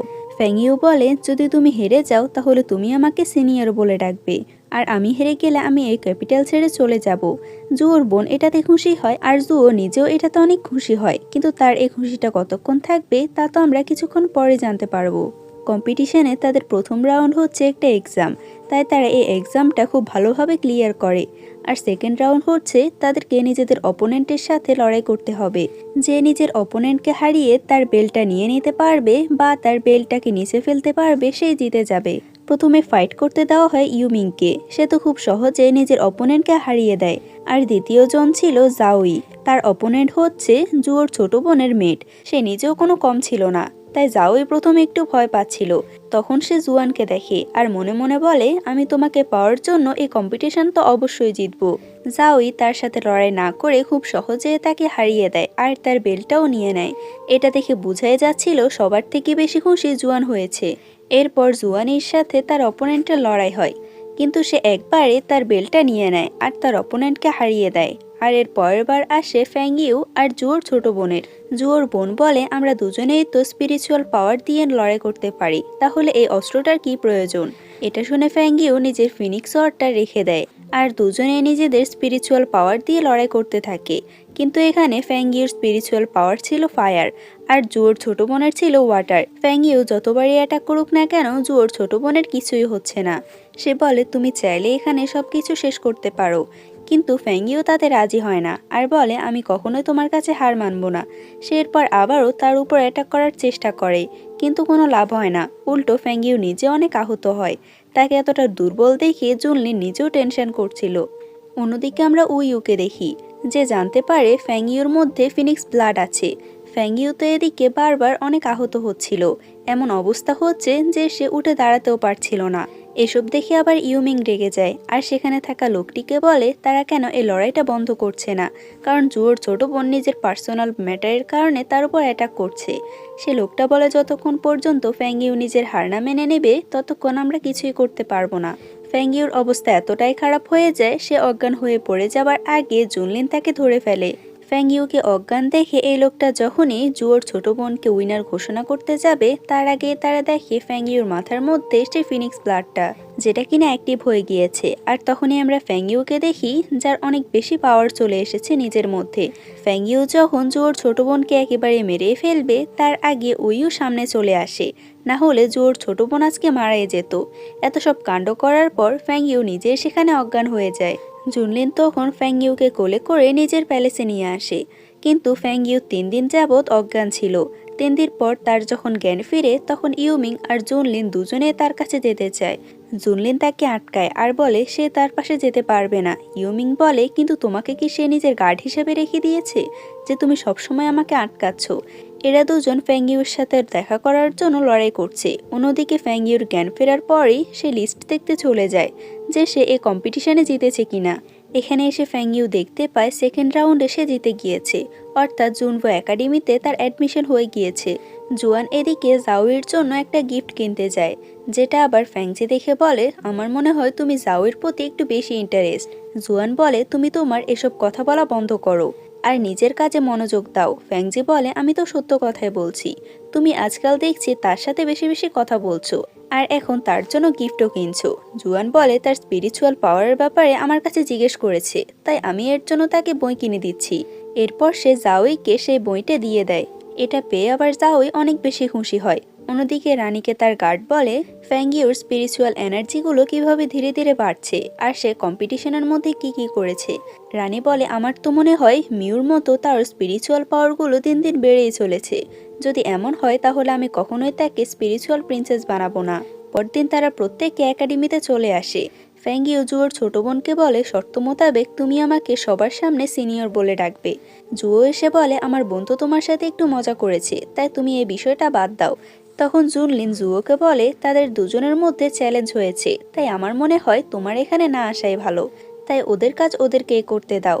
আর জুয়োর ছোট বোনেরও কোনো উপায় ছিল না, তাই সে সবার সামনে তাকে সিনিয়র বলে ডাকে আর মনে মনে বলতে থাকে সে এর প্রতিশোধ অবশ্যই নেবে। ফ্যাংইউ এরপর ক্লাসের মধ্যে ছিল, কিন্তু তার মন তো ক্লাসে ছিল না। সে 2 ঘন্টা যাবৎ ঘুমিয়েছিল। জুনলিনের পর তাকে উঠিয়ে বলে, তুমি 2 ঘন্টার মতো এখানে ঘুমিয়ে আছো।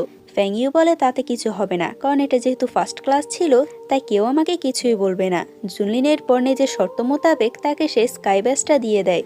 এটা দেখে ফ্যাংইউ অনেক বেশি খুশি হয়। এরপর সে ছোট্ট পাখিটাকে বলে, তুমি আমাকে নিজের কাছে তাড়াতাড়ি ডাকো, কারণ আমার কাছে কিছু আছে।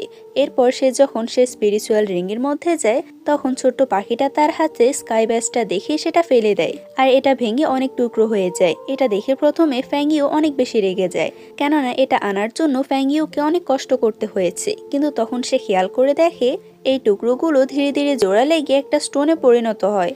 স্টোনটা হাতে নেওয়ার পর ফ্যাংইউ বুঝতে পারে এটাই হচ্ছে সে স্টার সোর্ডের আসল রূপ। সে এরপর এটার মধ্যে জুনভো একাডেমি দেখতে পায়। সে পাখিটাকে জিজ্ঞেস করে এখানে জুনভো একাডেমি কেন লেখা আছে। ছোট পাখিটা বলে, কারণ এটার দ্বিতীয় টুকরোটা হয়তো জুনভো একাডেমিতেই আছে। জাওই এরপর জুয়ানের জন্য কেক বানিয়ে আনে। জুয়ানের আগে এটা ফ্যাংজি খেয়ে দেখে, তার কাছে একটু ভালো লাগে না, তাই সে বলে এটা টেস্ট তো অনেক খারাপ।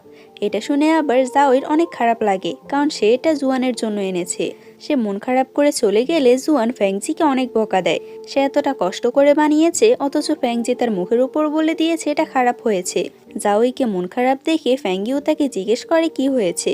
জাওই তাকে সবকিছু বলে। ফ্যাংইউ বলে তার এমনটা করা উচিত হয়নি।